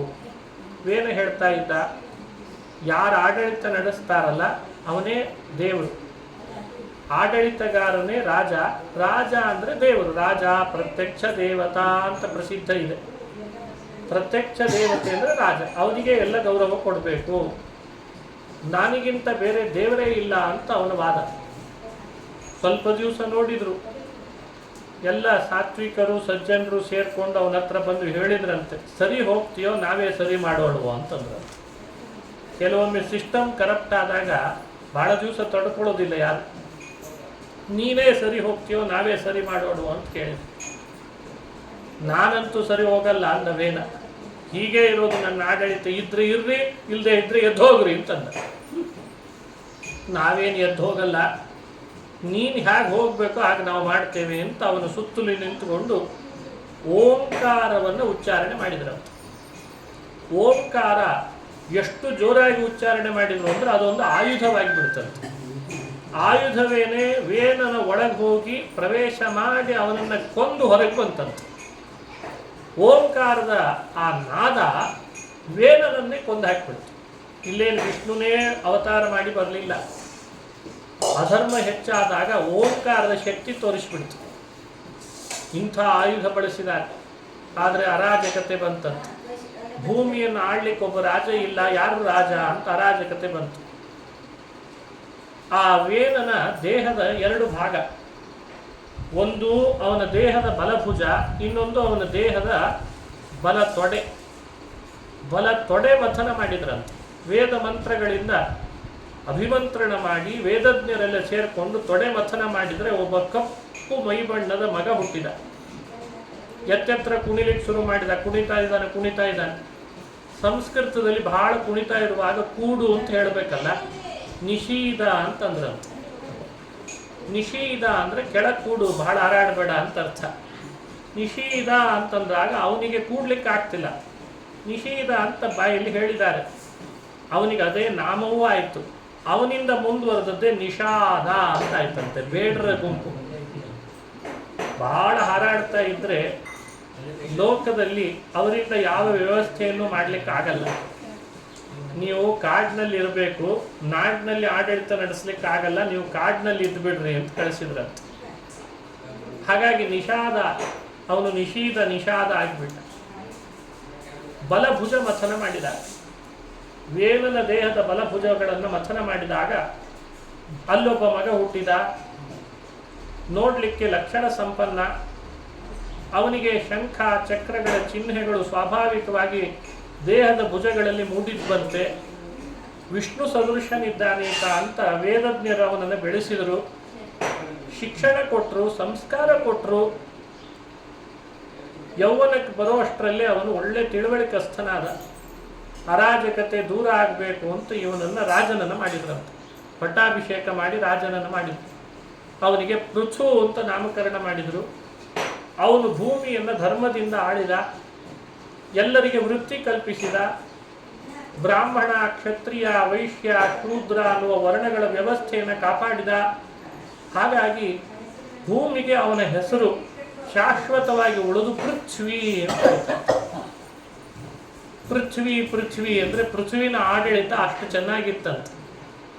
ಈಗೆಲ್ಲ ಆಡಳಿತ ಮಾಡಲಿ ಬಿಡಲಿ, ರಾಜಕೀಯ ಮಾಡಿದರೆ ಊರಿಗೆಲ್ಲ ಅವ್ರ ಹೆಸರಿಟ್ಟಿರ್ತಾರೆ. ರಸ್ತೆಗೆಲ್ಲ ಅವ್ರದೇ ಹೆಸರು, ರೈಲ್ವೆ ಸ್ಟೇಷನ್ನಿಗೂ ಅವ್ರದೇ ಹೆಸರು, ಸರ್ಕಲ್ಲಿಗೂ ಅವ್ರದೇ ಸರ್ಕಲ್ ಅಂತ ಹೆಸರು. ಒಂದೇ ಕುಟುಂಬದ ಹೆಸರು ಇಡೀ ದೇಶದಲ್ಲಿ ಸರ್ಕಲ್ಲಿಗೆ, ಏರೋಪ್ಲೇನಿನ ವಿಮಾನಯಾನಕ್ಕೆ, ರೈಲ್ವೆ ನಿಲ್ದಾಣಕ್ಕೆ, ಆಟದ ಮೈದಾನಕ್ಕೆ ಒಂದು ಕುಟುಂಬದ ಹೆಸರು ಬರ್ತಾ ಇರಬೇಕು. ಆಡಳಿತ ಹಾಗೆ ಮಾಡ್ತದೆ. ಹಿಂದೆ ಭೂಮಿಯನ್ನೇ ಆಡಳಿತ ಮಾಡಿದ್ದಕ್ಕೆ, ಅಷ್ಟು ಚೆನ್ನಾಗಿ ಆಡಳಿತ ಕೊಟ್ಟದ್ದಕ್ಕೆ ಭೂಮಿಗೆ ಪೃಥ್ವಿ ಅಂತ ಹೆಸರು ಕೊಟ್ಬಿಟ್ರಂತೆ. ಈ ಪೃಥ್ವಿನ ಆಡಳಿತ ಹಾಗಿತ್ತು. ಹರಿವಂಶದಲ್ಲಿ ಇವನ ಚರಿತ್ರೆಯನ್ನು ವಿಸ್ತಾರ ಮಾಡ್ತಾರೆ. ಮೊದಲನೇ ಪರ್ವದಲ್ಲಿ ಪ್ರಾರಂಭದಲ್ಲಿ ಪೃಥು ಆಡಳಿತ ನಡೆಸುವಾಗ ಪುನಃ ಧರ್ಮದ ಸ್ಥಾಪನೆ ಆಗಲಿ ಅಂತ ಎಲ್ಲ ಕಡೆ ಹೋಮ ಹವನ ಯಜ್ಞ ಯಾಗಗಳನ್ನು ಮಾಡ್ರಿ ಅಂತ ಹೇಳಿದ. ಭೂಮಿಯಲ್ಲಿ ಬೀಜ ಬಿತ್ತರಿ, ಬೆಳೆ ಬೆಳೀರಿ, ಧಾನ್ಯಗಳನ್ನು ತರಬೇಕು ಅಂತ ಎಲ್ಲ ವ್ಯವಸ್ಥೆ ಮಾಡಲಿಕ್ಕೆ ಹೊರಟ. ಜಾಗತಿಕವಾದಂಥ ವ್ಯವಸ್ಥೆ, ಸಮಾಜದಲ್ಲಿ ಪಟ್ಟಣಗಳು ಹೇಗಿರಬೇಕು, ನಗರಗಳು ಅಂದರೆ ಹೇಗಿರಬೇಕು, ಅದರ ಕಲ್ಪನೆ ಕೊಟ್ಟವನು ಪೃಥು ಅಂತ ಪುರಾಣ ಹೇಳ್ತದೆ. ಕಾಡು ಹೇಗಿರಬೇಕು, ನಾಡು ಹೇಗಿರಬೇಕು, ಕಾಡಿನ ಜನಗಳು, ಆ ವಸತಿ ಕೇಂದ್ರಗಳು, ವ್ಯಾಪಾರದ ಮುಗ್ಗಟ್ಟುಗಳು ಹೇಗಿರಬೇಕು ಅನ್ನೋ ಒಂದು ಕಲ್ಪನೆಯನ್ನು ಲೋಕಕ್ಕೆ ಕೊಟ್ಟ. ಇದನ್ನೇ ಇವತ್ತು ಇಂಗ್ಲೀಷ್ನಲ್ಲಿ ಸಿವಿಲೈಸೇಷನ್ ಅಂತ ಕರೀತಾರೆ. ಇದೆಲ್ಲ ಪೃಥು ಚಕ್ರವರ್ತಿಯ ಕಾಲದಿಂದ ಬೆಳವಣಿಗೆ ಆಯಿತು ಅಂತ ತಿಳಿದು ಬರ್ತದೆ. ಯಾರೊಬ್ಬನು ಮನೆಯಲ್ಲಿ ದುಡಿಯದೇ ಊಟ ಮಾಡೋ ಹಾಗಿಲ್ಲ ಅನ್ನೋ ವ್ಯವಸ್ಥೆ ತಂದವನು ಪೃಥು ಅಂತ ಹೇಳ್ತಾರೆ.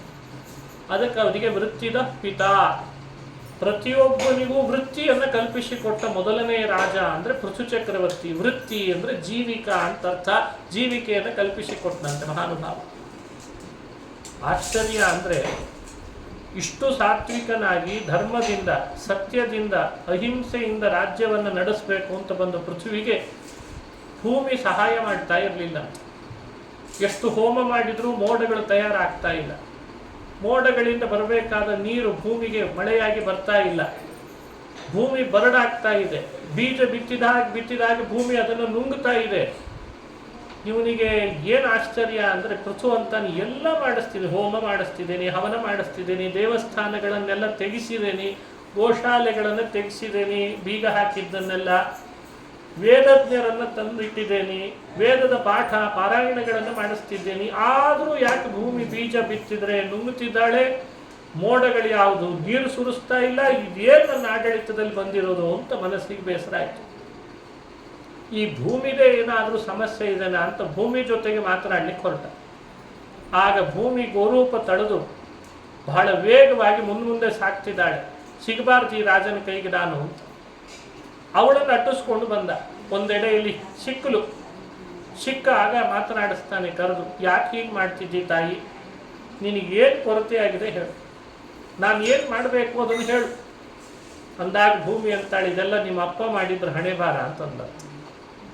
ವೇನ ಸಾವಿರಾರು ದಿನಗಳು ಯಜ್ಞ ಯಾಗಗಳನ್ನು ಮಾಡದೇನೆ ಹವಿಸ್ಸು ದಾನ ಮಾಡಿದ ಹೊರತು ಮೋಡಗಳು ತಯಾರಾಗಲಿಲ್ಲ.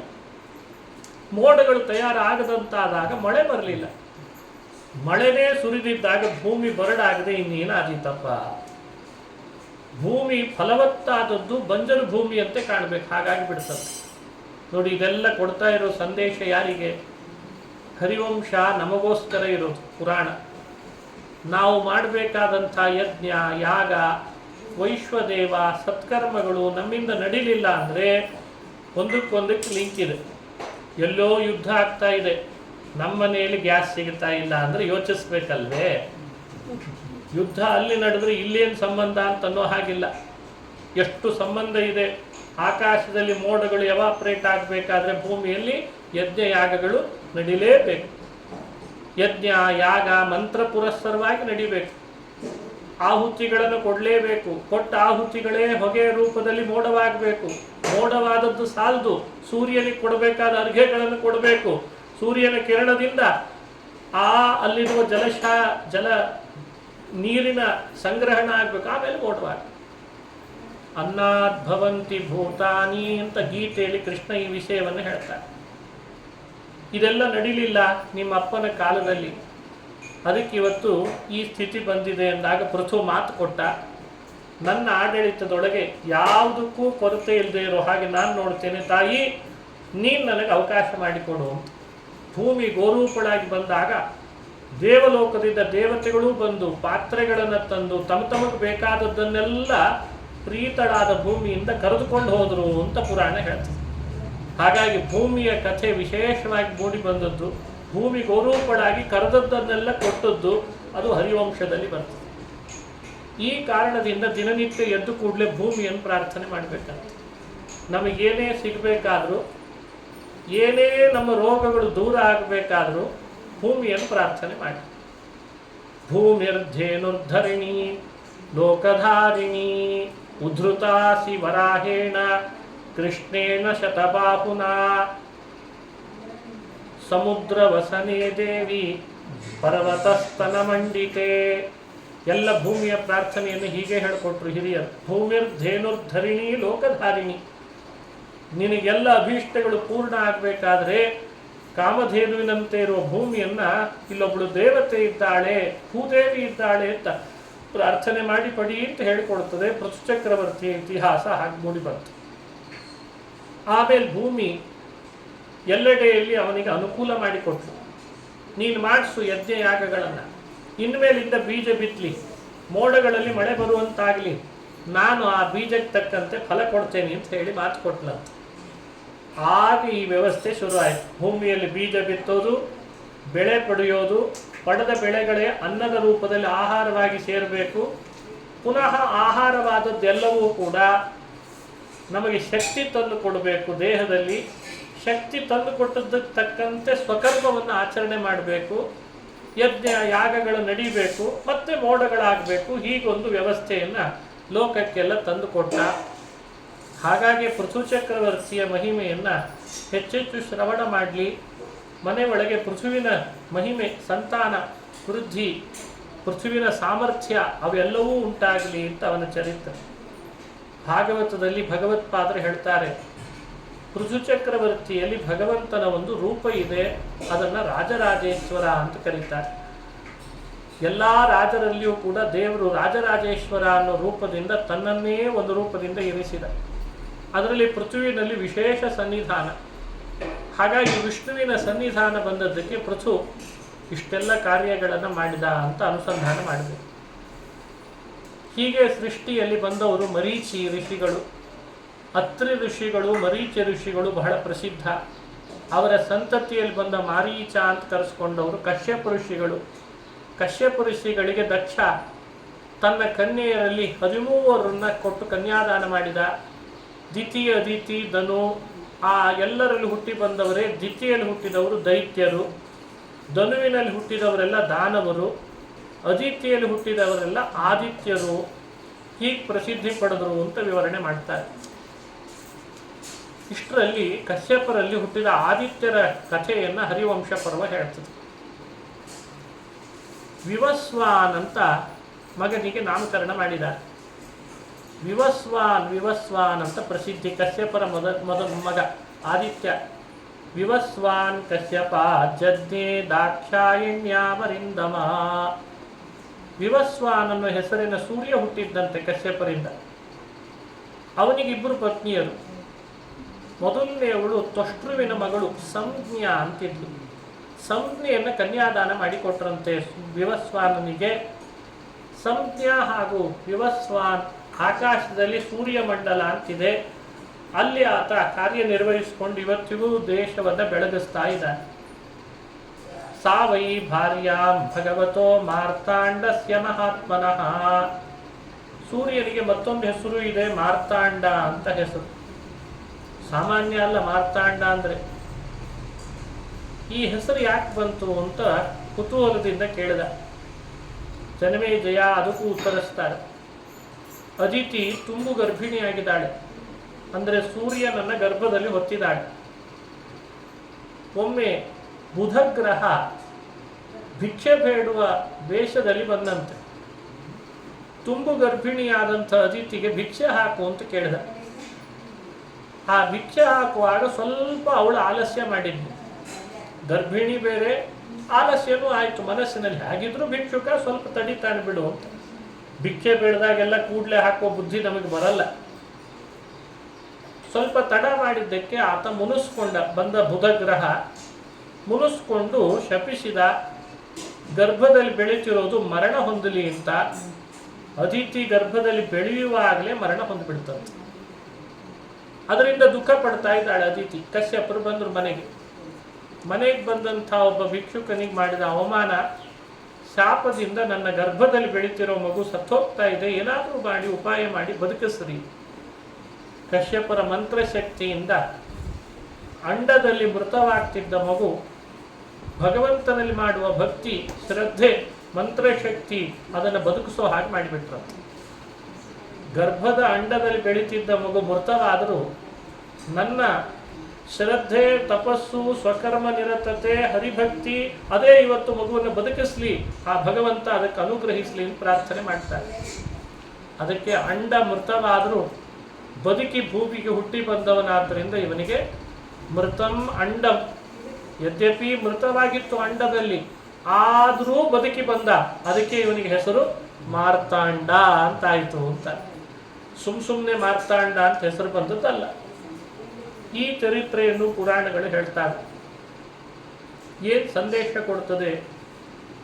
ಮನುಷ್ಯರಿಗೆ ಸಂತತಿ ಕೊರತೆ ಆಗಲಿಕ್ಕೆ ಬೇರೆ ಬೇರೆ ಥರದ ಪಾಪಗಳು ಕಾರಣ. ಅದರಲ್ಲಿ ಇದೂ ಒಂದು ಕಾರಣ. ಯಾರಾದರೂ ನಮಗೆ ಕೈವಡ್ಡಿ ಬೇಡಲಿಕ್ಕೆ ಬಂದಾಗ ನಮ್ಮ ಕೈಲಾದ ಸಹಾಯ ನಾವು ಮಾಡದೇ ಇದ್ದದ್ದು ಕೂಡ ನಮಗೆ ಶಾಪವಾಗಿ ಪರಿಣಮಿಸಿರ್ತದೆ. ಅದನ್ನು ಮಾಡಬೇಡ. ಅದಿತಿ ಕೈವಡ್ಡಿ ಬಂದಂಥ ಮನೆ ತನಕ ಬಂದವನಿಗೆ ಅಸಡ್ಡೆ ತೋರಿದ್ರ ಪ್ರಭಾವದಿಂದ ಅವನು ಮುನಿಸ್ಕೊಂಡ ಅಂತ ಹೀಗಾಗಿರ್ತದೆ. ಇದು ನಮಗೆ ಕೊಡುವಂಥ ಎಚ್ಚರಿಕೆಯ ಕಥೆ. ಇಂಥ ಮಾರ್ತಾಂಡನೆನಿಸಿದ ಸೂರ್ಯನಿಗೆ, ವಿವಸ್ವಾನನಿಗೆ ಸಂಜ್ಞೆ ಅಂತ ಪತ್ನಿ ಇದ್ಲು. ಆ ಸಂಜ್ಞಾಪತಿಯಾಗಿ ವಿವಸ್ವಾನ್ ಸೂರ್ಯಮಂಡಲದಲ್ಲಿ ಆಡಳಿತ ನಡೆಸ್ತಾ ಇದ್ದಾನೆ. ಅವನಿಗೆ ದೇಹದೊಳಗೆ ಅತಿ ಹೆಚ್ಚು ಕಿರಣಗಳನ್ನು ಬೀರಿ ಬೀರಿ ಅಭ್ಯಾಸ, ಹೊರತೆಗೆದು ಉಷ್ಣತೆ ಜಾಸ್ತಿ. ಸಂಜ್ಞೆಗೇನನಿಸ್ತು, ಇಷ್ಟೊಂದು ನಮ್ಮ ಯಜಮಾನನ ಪ್ರಖರ ಕಿರಣ ನನ್ನ ದೇಹಕ್ಕೆ ತಡಿಲಾರ್ದು, ದೇಹ ಎಲ್ಲ ಕಪ್ಪಾಗ್ಲಿಕ್ಕೆ ಶುರು ಆಯಿತು. ಬಹಳ ಸುಂದರಿ ಸಂಜ್ಞೆ, ಸೂರ್ಯನ ಕಿರಣದಿಂದ ದೇಹ ಕಪ್ಪಾಗ್ತಿದೆ, ಅಲ್ಲಲ್ಲಲ್ಲಿ ಒಂದು ರೀತಿ ಕಲೆಗಳಾಗ್ತಾ ಇದ್ದಾವೆ. ಹೇಳೋಣ ಸೂರ್ಯನಿಗೆ ಅಂದರೆ ಎಲ್ಲೋ ಒಂದು ಕಡೆಯಿಂದ ಭಯ, ಸಂಕೋಚ. ಯಜಮಾನಿಗೆ ಹೇಳ್ತಾಳಲ್ಲ ಅಂತ ಏನು ಅನ್ಕೊಂಡ್ಬಿಡ್ತಾನೋ ಸೂರ್ಯ ಅಂತ. ಹೇಳೋದೇ ಬೇಡ ಅಂತ ಅನಿಸ್ಬಿಡ್ತು. ಮಕ್ಕಳಾದ್ಮೇಲೂ ಹೀಗೊಂದು ಘಟನೆ ನಡೆದದ್ದನ್ನು ಹರಿವಂಶ ಪುರಾಣ ಹೇಳ್ತಾರೆ. ಸಂಜ್ಞೆಯಲ್ಲಿ ಮಕ್ಕಳನ್ನು ಪಡೆದಿದ್ದ. ಮೊದಲನೇ ಮಗನಿಗೆ ಯಮ ಅಂತ ಹೆಸರಿಟ್ಟಿದ್ದ. ಎರಡನೇ ಮಗನಿಗೆ ಮಗಳು ಹುಟ್ಟಿದ್ಲು, ಮಗ ಅಲ್ಲ ಮಗಳು ಹುಟ್ಟಿದ್ಲು. ಅವಳಿಗೆ ಯಮುನಾ ಅಂತ ಹೆಸರಿಟ್ಟಿದ್ದ. ಇನ್ನೊಬ್ಬ ಹುಟ್ಟಿದ್ದಂತೆ ಅವನಿಗೆ ಶ್ರಾದ್ದ ದೇವ ಅಂತ ಹೆಸರಿಟ್ಟಿದ್ದ. ಅವನಿಗೆ ವೈವಸ್ವತ ಅಂತ ಕರೆದದ್ದು ಇದೆ ಪುರಾಣದಲ್ಲಿ. ವಿವಸ್ವಾನನ ಮಗನಾದ್ರಿಂದ ವೈವಸ್ವತ, ಅವನಿಗೆ ಶ್ರಾದ್ದ ದೇವ ಅಂತ ಹೆಸರು. ಯಮ ಹಾಗೂ ಯಮುನೆ ಇಬ್ಬರು ಅವಳಿ ಮಕ್ಕಳು. ಯಮ ಅಣ್ಣ, ಯಮುನೆ ತಂಗಿ ಅಂತ ಅವರಿಬ್ಬರನ್ನು ಪಡೆದಿದ್ದ. ಸಂಜ್ಞೆಗೆ ಆಮೇಲೆ ತಲೆ ಒಳಗೆ ಈ ಭಾವ ಬಂದ್ಬಿಟ್ಟಿದೆ, ನನ್ನ ಯಜಮಾನನ ಕಿರಣಗಳು ನನ್ನ ದೇಹವನ್ನು ಅಷ್ಟು ಸುಲಭವಾಗಿ ಸಂರಕ್ಷಣೆ ಮಾಡಿಕೊಳ್ಳಿಕ್ಕೆ ಬಿಡಲ್ಲ ಅಂತ ಹೇಳಿ ಅನಿಸಿ, ಆ ಇಬ್ಬರೂ ಮಕ್ಕಳು, ಹುಟ್ಟಿದಂಥ ಮಕ್ಕಳನ್ನೂ ಸಾಕಬೇಕು, ತನ್ನ ದೇಹದ ಸೌಂದರ್ಯ ಕಾಪಾಡಿಕೊಳ್ಬೇಕು, ಸೂರ್ಯನಿಗೆ ಈ ವಿಷಯವನ್ನು ತಿಳಿಸಬಾರ್ದು. ಏನು ಮಾಡಬೇಕು? ಹರಿ ಉಪಾಯ ಮಾಡ್ತಾ ಇದ್ದಾರೆ.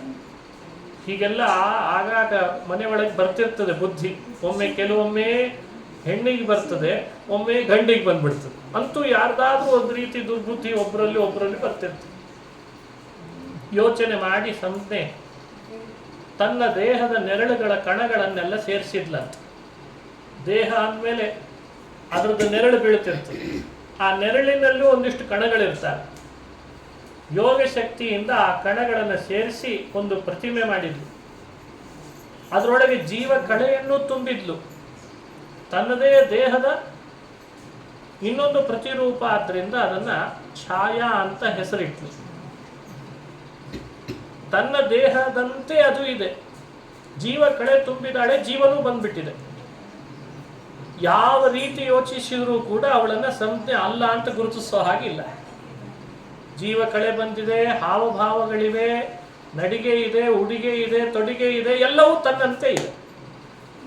ಹೀಗೆ ಸಂಜ್ಞೆ ತನ್ನ ಪ್ರತಿರೂಪವನ್ನು ಸೃಷ್ಟಿ ಮಾಡಿ ಅವಳಿಗೆ ಹೇಳ್ತಾಳೆ, ನಾನು ಹುಟ್ಟಿಸಿದ್ದು ನಿನ್ನ, ನನ್ನ ಮಾತು ಕೇಳದೆ ಇರೋ ಹಾಗಿಲ್ಲ, ಹುಟ್ಟಿಸಿದ್ದೆ ನಾನಲ್ವೇ, ನೀನು ಸೂರ್ಯನ ಹೆಂಡತಿಯಾಗಿ ಇರು, ನನಗಿಲ್ಲಿರ್ಲಿಕ್ಕಾಗಲ್ಲ. ನಾನು ದೇಹದಿಂದ ಈ ಪ್ರಖರ ಕಿರಣ ಬಳಸ್ಕೊಂಡು ಬಹಳ ಬಳಲ್ತಿದ್ದೇನೆ, ಅದಕ್ಕೆ ನಾನು ರೆಸ್ಟ್ ತಗೊಳ್ಬೇಕು, ನಾನು ಇಲ್ಲಿ ಇರಲ್ಲ ಅಂತ ಮನೆ ಖಾಲಿ ಮಾಡಿಬಿಟ್ಲಂತ. ಹೇಳುವಾಗ ಒಂದು ಮಾತು ಹೇಳಿ ಹೋಗ್ತಾಳೆ, ಯಾವ ಕಾರಣಕ್ಕೂ ನನ್ನ ಈ ಮಕ್ಕಳನ್ನು ಮಾತ್ರ ನೀನು ನಿನ್ನ ಮಕ್ಕಳಲ್ಲ ಅಂತ ಭಾವಿಸೋ ಹಾಗಿಲ್ಲ. ನಿನ್ನ ಹೊಟ್ಟೆಯಲ್ಲಿ ಹುಟ್ಟಿದ ಮಕ್ಕಳನ್ನು ಹೇಗೆ ನೋಡ್ಕೊಳ್ಬೇಕೋ ಹಾಗೆ ಇವರನ್ನು ನೋಡ್ಕೊಳ್ಬೇಕು ಅಂತ ಆದೇಶ ಮಾಡ್ತಾಳೆ. ಯಾಕಂದ್ರೆ ಅವ್ರ ತಬ್ಲಿಗಳು ಅನ್ನೋ ಭಾವ ಅವ್ರಿಗೆ ಬರಬಾರ್ದು, ನಮ್ಮ ಅಮ್ಮ ನನ್ನನ್ನು ಬಿಟ್ಟು ಹೋದ್ರು ಅಂತ ಭಾವ ಅವ್ರಿಗೆ ಬರಬಾರ್ದು, ಹಾಗೆ ನೋಡ್ಕೊಳ್ಬೇಕು. ಇದು ಅವಳು ಕೊಟ್ಟ ಉಪದೇಶ. ಮತ್ತೊಂದು ವಿಷಯ ಹೇಳ್ತಾಳೆ, ಈ ಥರದ ಮನೆ ಒಳಗೆ ನೀವೇ ವಾಸ ಮಾಡಿಕೊಂಡು ನನ್ನಂತೆ ನಟಿಸುವಾಗ ಯಾವಾಗಲೂ ಒಮ್ಮೆ ಒಂದು ಘಟನೆ ನಡೀಬಹುದು. ಕೂಡಲೇ ಸತ್ಯ ಹೇಳಬೇಡ, ನಾನಲ್ಲ ಅಂತ ಹೇಳಬೇಡ, ಸಂಜ್ಞೆ ನಾನಲ್ಲ ಅಂತ ಹೇಳಬೇಡ ಸೂರ್ಯನಿಗೆ. ಒಂದು ವೇಳೆ ಆತ ಬಹಳ ಸಿಟ್ಟಾಗಿ ನಿನ್ನ ತಲೆಗೂದಲು ಹಿಡಿದು ಹೇಳ್ತೀಯೋ ಇಲ್ಲೋ ನೀನು ಯಾರು ಅಂತ ಕೇಳಿದ್ರೆ ಮಾತ್ರ ಸತ್ಯ ಹೇಳು ಅಂತದ್ದಿದ್ಲ. ಸಂಜ್ಞೆ ಮನೆ ಬಿಟ್ಟು ಹೋಗಿ ಆಗಿದೆ. ಛಾಯೆಯನ್ನ ಸಂಜ್ಞೆ ಅಂತ ಎಲ್ಲರೂ ಮನೆ ಒಳಗೆ ತಿಳಿದಿದ್ದಾರೆ. ಯಮ, ಯಮುನೆ, ಹಾಗೆ ಶ್ರಾದ್ದ ದೇವ, ಇವಳನ್ನೇ ಅಮ್ಮ ಅಮ್ಮ ಅಂತ ಕರಿತಿದ್ರು. ಆದರೆ ಯಮದೇವರಿಗೆ ಗೊತ್ತಾಗಿದೆ ಅಂತ ಇವಳು ನಮ್ಮ ಅಮ್ಮ ಅಲ್ಲ ಅಂತ. ಛಾಯೆಯಲ್ಲಿಯೂ ಕೂಡ ಸೂರ್ಯ ಮಕ್ಕಳನ್ನು ಪಡೆದ. ಛಾಯಾಪುತ್ರ ಶನೈಶ್ಚರ ಅಂತ ಪ್ರಸಿದ್ಧಿ.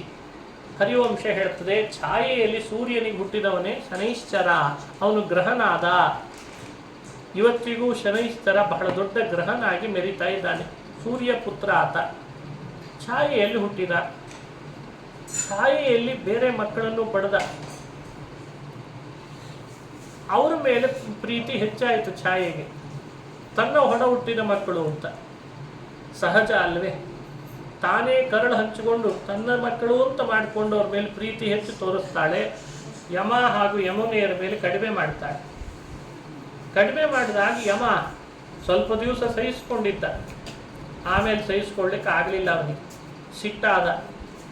ಸಿಟ್ಟಾಗಿ ಆಗಾಗ ನಿಧಾನ ಜಗಳಾಡ್ತಾ ಇದ್ದ. ಒಮ್ಮೆ ಜೋರಾಗೆ ಸಿಟ್ಟಾಗಿ ಜೋರು ಮಾಡಿಬಿಟ್ಟ. ಕಾಲಿನಿಂದ ಒದ್ದು ಬಿಡ್ತೇನೆ ನಿನ್ನ ಅಂತಂದಂತೆ ಅಮ್ಮನಿಗೆ. ಈ ಧ್ವನಿ ಸೂರ್ಯನ ಕಿವಿಗೆ ಮುಟ್ಬಿಡ್ತು. ನನ್ನ ಮಗ ಯಮ ಯಾವತ್ತೂ ತನ್ನ ತಾಯಿಗೆ ಈ ಮಾತನಾಡದವನಲ್ಲ, ಅಷ್ಟು ಸಂಸ್ಕಾರವಂತ, ಧರ್ಮಮೂರ್ತಿ, ಧರ್ಮಕ್ಕೆ ಇನ್ನೊಂದು ಹೆಸರೇ ಯಮ. ಅವನು ಈ ಥರದ ಶಬ್ದ ಆಡ್ತಿದ್ದಾನೆ ಅಂದರೆ ಏನೋ ಇರಬೇಕಿಲ್ಲಿ ಅಂತ ವಿವಸ್ವಾನ್ ಸೂರ್ಯ ಮನೆ ಒಳಗೆ ಬಂದು, ಏನಿಲ್ಲಿ ನಡೀತಾ ಇರೋದು, ಯಾಕಿಷ್ಟು ಕಲಹ ಮಾಡ್ತಾ ಇದ್ದೀರಿ, ಯಮ ನೀನ್ ಯಾಕೆ ಹೀಗಂದಿ, ಸಂಜ್ಞೆ ನೀನ್ ಯಾಕೆ ಹೀಗಂದಿ ಅಂತ ಛಾಯೆಯನ್ನು ಕೇಳಲಿಕ್ಕೆ ಶುರು ಮಾಡಿದ. ಆವಾಗ ಬೇರೆ ಉಪಾಯ ಇಲ್ಲದೆ ಯಮ ಹೇಳಿಬಿಟ್ನಂತ, ಅವಳು ನಮ್ಮ ಅಮ್ಮನೇ ಅಲ್ಲ, ನಮ್ಮನ್ನು ಬೇರ್ಪಡಿಸ್ತಾಳೆ, ಶನೈಶ್ಚರನನ್ನು ಬೇರ್ಪಡಿಸಿ ನೋಡ್ತಾಳೆ. ಸಿಟ್ಟು ಬಂತು ಹೀಗಂದೆ ಅಂತ ಆತ ಸಿಟ್ಟಿನಿಂದ ಅಂದೆ. ಅಷ್ಟರಲ್ಲಿ ಛಾಯೆ ಶಾಪ ಹಾಕಿದ್ಲಂತ, ನನಗೇ ಕಾಲಿನಿಂದ ಒದಿತೇನೆ ಅಂತೀಯ, ನಿನ್ನ ಕಾಲೇ ಬಿದ್ದೋಗ್ಲಿ ಶಾಪ ಹಾಕಿದ್ಲು. ಇದು ಮುನಿಸ್ಕೊಂಡದ್ರಿಂದ ಯಮದೇವರಿಗೆ ಶಾಪವಾಗಿ ಪರಿಣಮಿಸ್ತು. ಸೂರ್ಯ ಮಧ್ಯಸ್ಥಿಕೆ ವಹಿಸಿದ. ಯಾರು ನೀನು ಅಂತ ಕೇಳಿದ, ಹೇಳಲಿಲ್ಲ. ಮತ್ತೆ ಕೇಳಿದ. ತಲೆಗೂದಲು ಹಿಡಿದು ಎಳೆದು ಹೇಳ್ತೀಯೋ ಇಲ್ಲೋ ನಿನ್ನ ತಲೆ ಕತ್ತರಿಸ್ಲೋ ಅಂತಂದಾಗ ಹೇಳೇ ಬಿಟ್ಲಂತ, ನಾನು ಛಾಯೆ ಅಂತ. ಛಾಯೆಗೆ ಸವರ್ಣ ಅನ್ನೋ ಹೆಸರಿನಿಂದ ಪ್ರಸಿದ್ಧಿ ಇದೆ. ಸಂಸ್ಕೃತದಲ್ಲಿ ಸವರ್ಣ ಅಂದರೆ ಸಮಾನ ವರ್ಣ ಉಳ್ಳವಳು, ಬಣ್ಣ ಉಳ್ಳವಳು ಅಂತ ಅರ್ಥ. ಸಂಜ್ಞೆಯ ದೇಹದಲ್ಲಿ ಯಾವ ಬಣ್ಣವಿತ್ತೋ ಅವೆಲ್ಲ ಬಣ್ಣಗಳು ಛಾಯೆಯಲ್ಲಿ ತುಂಬಿದ್ಲಂತ. ಅದಕ್ಕೆ ಅವಳಿಗೆ ಸವರ್ಣ. ಸವರ್ಣದಲ್ಲಿ ಹುಟ್ಟಿದ ಮಗ ಶನೈಶ್ಚರ ಹೇಗೋ ಹಾಗೆ ಇನ್ನೊಬ್ಬ ಇದ್ದ, ಅವನೇ ಮುಂದೆ ಮನ್ವಂತರದ ಅಧಿಪತಿ. ಮುಂದಿನ ಮನ್ವಂತರಕ್ಕೆ ಅದಕ್ಕೆ ಸಾವರ್ಣಿ ಮನ್ವಂತರ ಅಂತ ಪುರಾಣಗಳು ಉಲ್ಲೇಖ ಮಾಡ್ತಾರೆ. ದೊಡ್ಡ ಮನ್ವಂತರಾಧಿಪತಿ ಆದ. ಮೊದಲು ಹುಟ್ಟಿದವನು ಸಂಜ್ಞೆಯಲ್ಲೂ ಇದ್ದಾನೆ, ಶ್ರಾದ್ದ ದೇವ. ಅವನು ಕೂಡ ವೈವಸ್ವತ ಅಂತ ಈಗ ನಡೀತಿರುವ ಮನ್ವಂತರದ ಅಧಿಪತಿ, ಸೂರ್ಯಪುತ್ರ ಆತ. ಮುಂದಿನ ಮನ್ವಂತರನು ಸಾವರ್ಣಿ, ಅವನು ಸೂರ್ಯಪುತ್ರನೇ, ಆದರೆ ಸವರ್ಣಾಳಲ್ಲಿ ಹುಟ್ಟಿದ್ದರಿಂದ ಅವನಿಗೆ ಸಾವರ್ಣಿ ಅಂತ ಕರೆದತ್ತಿದೆ ಅಂತ. ಇದೆಲ್ಲ ಸೂರ್ಯನ ದೊಡ್ಡ ಮನೆ, ಸೂರ್ಯನ ಸಂತಾನ. ಆಮೇಲೆ ಕೇಳಿದ್ದಕ್ಕೆ ಸೂರ್ಯ ಇಷ್ಟು ಪರಿಯಿಂದ ಕೇಳಿದಾಗ ಇನ್ನು ಸುಳ್ಳು ಹೇಳದೆ ಇರಬಾರ್ದು, ಸುಳ್ಳು ಹೇಳಬಾರ್ದು, ನಾನು ಸತ್ಯ ಹೇಳಬೇಕು, ಹೇಳಿದ್ಲಂತೆ ಸಂಜ್ಞೆ, ಹೇಳಿಬಿಡ ಆವಾಗ ಅಂತ ಹೇಳೇ ಬಿಟ್ಟು, ನಾನಲ್ಲ, ನಿನ್ನ ಹೆಂಡತಿ ಮನೆ ಬಿಟ್ಟು ಹೋಗಿದ್ದಾಳೆ, ಅವನಿಗೆ ನಿನಗೆ ಹೇಳ್ಕೊಳ್ಲಿಕ್ಕೆ ಆಗಲಿಲ್ಲ ಅವಳಿಗೆ, ಆದರೆ ಮನೆ ಬಿಟ್ಟಂತೂ ಹೋಗಿದ್ದಾಳೆ, ನಾನೇನು ಮಾಡಲಿ ಅಂತ. ಸೂರ್ಯನಿಗೆ ತಲೆ ಬಿಸಿ ಆಯಿತು. ಎಲ್ಲಿ ಹೋದ್ಲೋ ಏನೋ ಸಂದೆ, ನನಗೆ ಹೇಳಿದೆ ಕೇಳಿದೆ, ತವರು ಮನೆಗೆ ಹೋಗಿರಬೇಕು ಅಂತ ತೊಷ್ಟ್ರುವಿನ ಮನೆಗೆ ಬಂದ. ತೊಷ್ಟ್ರು ಬಾಗಿಲು ತೆಗೆದು ಸೂರ್ಯನನ್ನು ಬರಮಾಡ್ಕೊಂಡ. ನನ್ನ ಹೆಂಡತಿ ಎಲ್ಲಿದ್ದಾಳೆ ಅಂತ ಕೇಳಿದ ಕೂಡಲೇ ತೊಷ್ಟ್ರು ಹೇಳ್ದ, ನಿನ್ನ ಬಿಟ್ಟು ಎಂದು ಬಂದ್ಲೋ ಅಂದೇ ನಾನು ಅವಳಿಗೆ ಮನೆ ಹಾಕಿ ಬಾಗಿಲು ಹಾಕಿಬಿಟ್ಟೆ, ಬಾಗಿಲೇ ತೆಗಿಲಿಲ್ಲ ಅಂತ ಅಂದ್ಬಿಟ್ಟೆ. ನೀನು ಒಬ್ಬಂಟಿಗಳಾಗಿ ಯಾಕೆ ಬಂದಿ? ಸೂರ್ಯ ಇಲ್ಲ ಅಂತಂದಾಗ ಸೂರ್ಯ ಬೇಡ ನನಗೆ ಅಂತಂದು ನೀನು ನನಗೆ ಬೇಡ ಅಂತ ಹೇಳಿಬಿಟ್ಟೆ ಅಂದ್ಬಿಟ್ಟೆ. ಹೀಗೆ ತೊಷ್ಟ್ರು ಸಂಜ್ಞೆಯನ್ನು ಮನೆಯಲ್ಲಿ ಸೇರಿಸಲಿಲ್ಲ. ಸೂರ್ಯ ಒಬ್ಬಂಟಿಗನಾಗಿ ಹುಡುಕ್ಲಿಕ್ಕೆ ಶುರು ಮಾಡಿದ. ಎಲ್ಲಿ ಹೋದ್ಲು. ಹಿಮಾಲಯ ಪರ್ವತದ ಒಂದು ಭಾಗದಲ್ಲಿ ಹೆಣ್ಣು ಕುದುರೆಯ ರೂಪದಲ್ಲಿ ಸಂಜ್ಞೆ ಅಲ್ಲಲ್ಲಿ ಅಲದಾಡ್ತಾ ಇದ್ದಾಳಂತ. ಹಿಮಾಲಯ ಪರ್ವತ ಅಂದರೆ ತಂಪು ಪ್ರದೇಶ. ಸೂರ್ಯನ ಮನೆಯಲ್ಲಿ ಅಷ್ಟು ದಿವಸ ಇದ್ದಿದ್ದು ಹರಿ ಬಿಸಿಲು, ಪ್ರಖರತೆ ಜಾಸ್ತಿ, ಸ್ವಲ್ಪ ತಂಪಿದೆ ಅಂತ ಹಿಮಾಲಯದ ಪರ್ವತವನ್ನು ಆಶ್ರಯಿಸಿದ. ಹೆಣ್ಣಾಗಿ ಇದ್ರೆ ಇನ್ಯಾರಾದರೂ ಕಣ್ಣು ಹಾಕ್ಬೋದು ಅಂತ ಹೆಣ್ಣು ಕುದುರೆಯ ರೂಪ ತಗೊಂಡು ಅಲ್ಲಿ ವಾಸ ಮಾಡಿಕೊಂಡಿದ್ಲಂತ. ಸೂರ್ಯನ ಕಣ್ಣಿಗೆ ಬಿದ್ಲು. ಅವಳನ್ನು ಮನವೊಲಿಸಿ ಪುನಃ ತನ್ನ ಮನೆ ಕರ್ಕೊಂಡು ಹೋಗಬೇಕು, ಹಾಗಿರೋದು ಸರಿಯಲ್ಲ ಅವಳು ಅಂತ ಹೇಳಿ ತಾನು ಗಂಡು ಕುದುರೆಯ ರೂಪ ಧರಿಸಿದ. ಗಂಡು ಕುದುರೆಯ ರೂಪ ಧರಿಸಿ ಅವಳ ಮನವೊಲಿಸಿ, ಬರಬೇಕು ನೀನು ಮನೆಗೆ, ನಿನಗಾಗಿ ಅಂತ ನನ್ನ ಕಿರಣದ ಪ್ರಖರತೆ ಕಡಿಮೆ ಮಾಡ್ಕೊಳ್ತೀನಿ ನಂತೆ ಸೂರ್ಯ. ಆ ಮನವೊಲಿಸುವಾಗ ಹಾಗೆ ಮಾತನಾಡಿ ಕಡಿಮೆ ಮಾಡ್ಕೊಳ್ತೀನಿ, ಬರಲೇಬೇಕು ಅಂತ ಹೇಳಿದ್ದಕ್ಕೆ ಆಯಿತು ಅಂತ ಒಪ್ಪಿದ್ಲು. ಮನವೊಲಿಸುವಾಗ ಅವಳೊಟ್ಟಿಗೆ ಸ್ನೇಹ ಮಾಡಿ ಸಂಗ ಮಾಡಿದ್ದಕ್ಕೆ ಆ ಹೆಣ್ಣು ಕುದುರೆಯಲ್ಲಿ ಇಬ್ಬರು ಮಕ್ಕಳು ಹುಟ್ಟಿದ್ರಂತೆ ಸೂರ್ಯನಿಗೆ. ಅವರಿಗೆ ಅಶ್ವಿನಿ ಅಂತ ನಾಮಕರಣ ಮಾಡಿದ ಅಂತ ಪುರಾಣ ಹೇಳ್ತದೆ. ಹೀಗೆ ಹೆಣ್ಣು ಕುದುರೆಯ ರೂಪದಲ್ಲಿದ್ದ ಸಂಜ್ಞೆಯಲ್ಲಿ ಗಂಡು ಕುದುರೆಯಾಗಿ ಮಕ್ಕಳನ್ನು ಪಡೆದದ್ದಕ್ಕೆ ಸಂಸ್ಕೃತದಲ್ಲಿ ಅಶ್ವ ಅಂದರೆ ಕುದುರೆಗಳು, ಅಶ್ವಿನಿ ಅನ್ನೋ ಮಕ್ಕಳಿಬ್ಬರಿಗೆ ಹೆಸರಿಟ್ಟ. ಅವರೇ ದೇವಲೋಕದ ವೈದ್ಯರು ಅಂತಾಗಿದ್ದಾರೆ. ಯಾರು ಅವರನ್ನು ದಿನಾ ಸ್ಮರಣೆ ಮಾಡ್ತಾರೆ ಅವರಿಗೆ ಕಣ್ಣಿಗೆ ಸಂಬಂಧಪಟ್ಟ ಯಾವುದೇ ಸಮಸ್ಯೆಗಳಿರಲ್ಲ. ಬಹುರೋಗಗಳನ್ನು ಪರಿಹರಿಸುವ ವೈದ್ಯರು ಅಂದರೆ ಅಶ್ವಿನಿ ದೇವತೆಗಳು. ಅವರ ಉತ್ಪತ್ತಿಯ ಕಥೆಯನ್ನು ಶ್ರವಣ ಮಾಡಿದರೆ ಮನೆಯಲ್ಲಿರೋ ರೋಗ ಪರಿಹಾರ ಆಗ್ತದೆ. ಹೀಗೆ ಅಶ್ವಿನಿಗಳ ಉತ್ಪತ್ತಿಯ ಕಥೆ, ಶನೈಶ್ಚರನ ಉತ್ಪತ್ತಿಯ ಕಥೆ, ಸಾವರಣಿಯ ಉತ್ಪತ್ತಿ, ಸಂಜ್ಞೆ ಛಾಯೆಯನ್ನು ಹುಟ್ಟಿಸಿದ್ದ ಹಾಗೆ ಸಂಜ್ಞೆಯಲ್ಲಿ ಪಡೆದಂಥ ಮಕ್ಕಳು ಯಮನ ಹಾಗೂ ಯಮ ಶ್ರಾದ್ದ ದೇವರ ಕಥೆ, ಇದೆಲ್ಲ ಸೂರ್ಯನ ಸಂಸಾರ ಅಂತ ಹರಿವಂಶ ಪರ್ವ ವಿವರಣೆ ಮಾಡ್ತೀವಿ. ಹೆಂಗೆ ಪಟ್ಟಿದ್ದಾರೆ ನೋಡ್ರಿ ಸಮಸ್ಯೆಗಳನ್ನು. ಎಲ್ಲರೂ ದೇವಾನು ದೇವತೆಗಳು ಅಂತ ಯಾರನ್ನ ಕೊಂಡಾಡ್ತೇವೆ, ಪ್ರತ್ಯಕ್ಷ ದೇವತೆ ಅಂತ ಯಾವ ಸೂರ್ಯನನ್ನು ನಾವು ಕರಿತೇವೆ, ಅವನ ಸಂಸಾರದಲ್ಲಿ ಇಷ್ಟೆಲ್ಲ ನಡೆದು ಹೋಗಿದೆ ಸಮಸ್ಯೆ ಅಂತ ಪುರಾಣ ನಮ್ಮ ಕಣ್ಣು ಮುಂದೆ. ಇದು ನಡೆದಿದೆ ಅಂತ ನಾವು ಬೆರಳು ಮಾಡೋ ಹಾಗಿಲ್ಲ. ಇದನ್ನು ನಡೆದಿದ್ದಕ್ಕೆ ಅವ್ರ ವ್ಯಕ್ತಿತ್ವವನ್ನು ನಾವು ಅಲುಗಳೆಯೋ ಹಾಗಿಲ್ಲ. ಹರಿಸಂಕಲ್ಪದಂತೆ ಅದನ್ನೆಲ್ಲ ಅವರು ನಟನೆ ಮಾಡಿದ್ದಾರೆ. ಸಂಜ್ಞೆ ಮನೆಗೆ ಬಂದು ಛಾಯಾ ಸಂಜ್ಞೆ ಒಟ್ಟಿಗೆನೆ ಸೂರ್ಯನೊಟ್ಟಿಗೆ ಇರೋ ಹಾಗಾಯಿತು. ಸೂರ್ಯನ ಜೊತೆಗೆ ಇದ್ದಾರೆ ಈಗಲೂ. ಸೂರ್ಯನ ನೋಡಿದಾಗೆಲ್ಲ ಈ ಕಥೆ ನೆನಪಿಗೆ ಬರಬೇಕಂತೆ.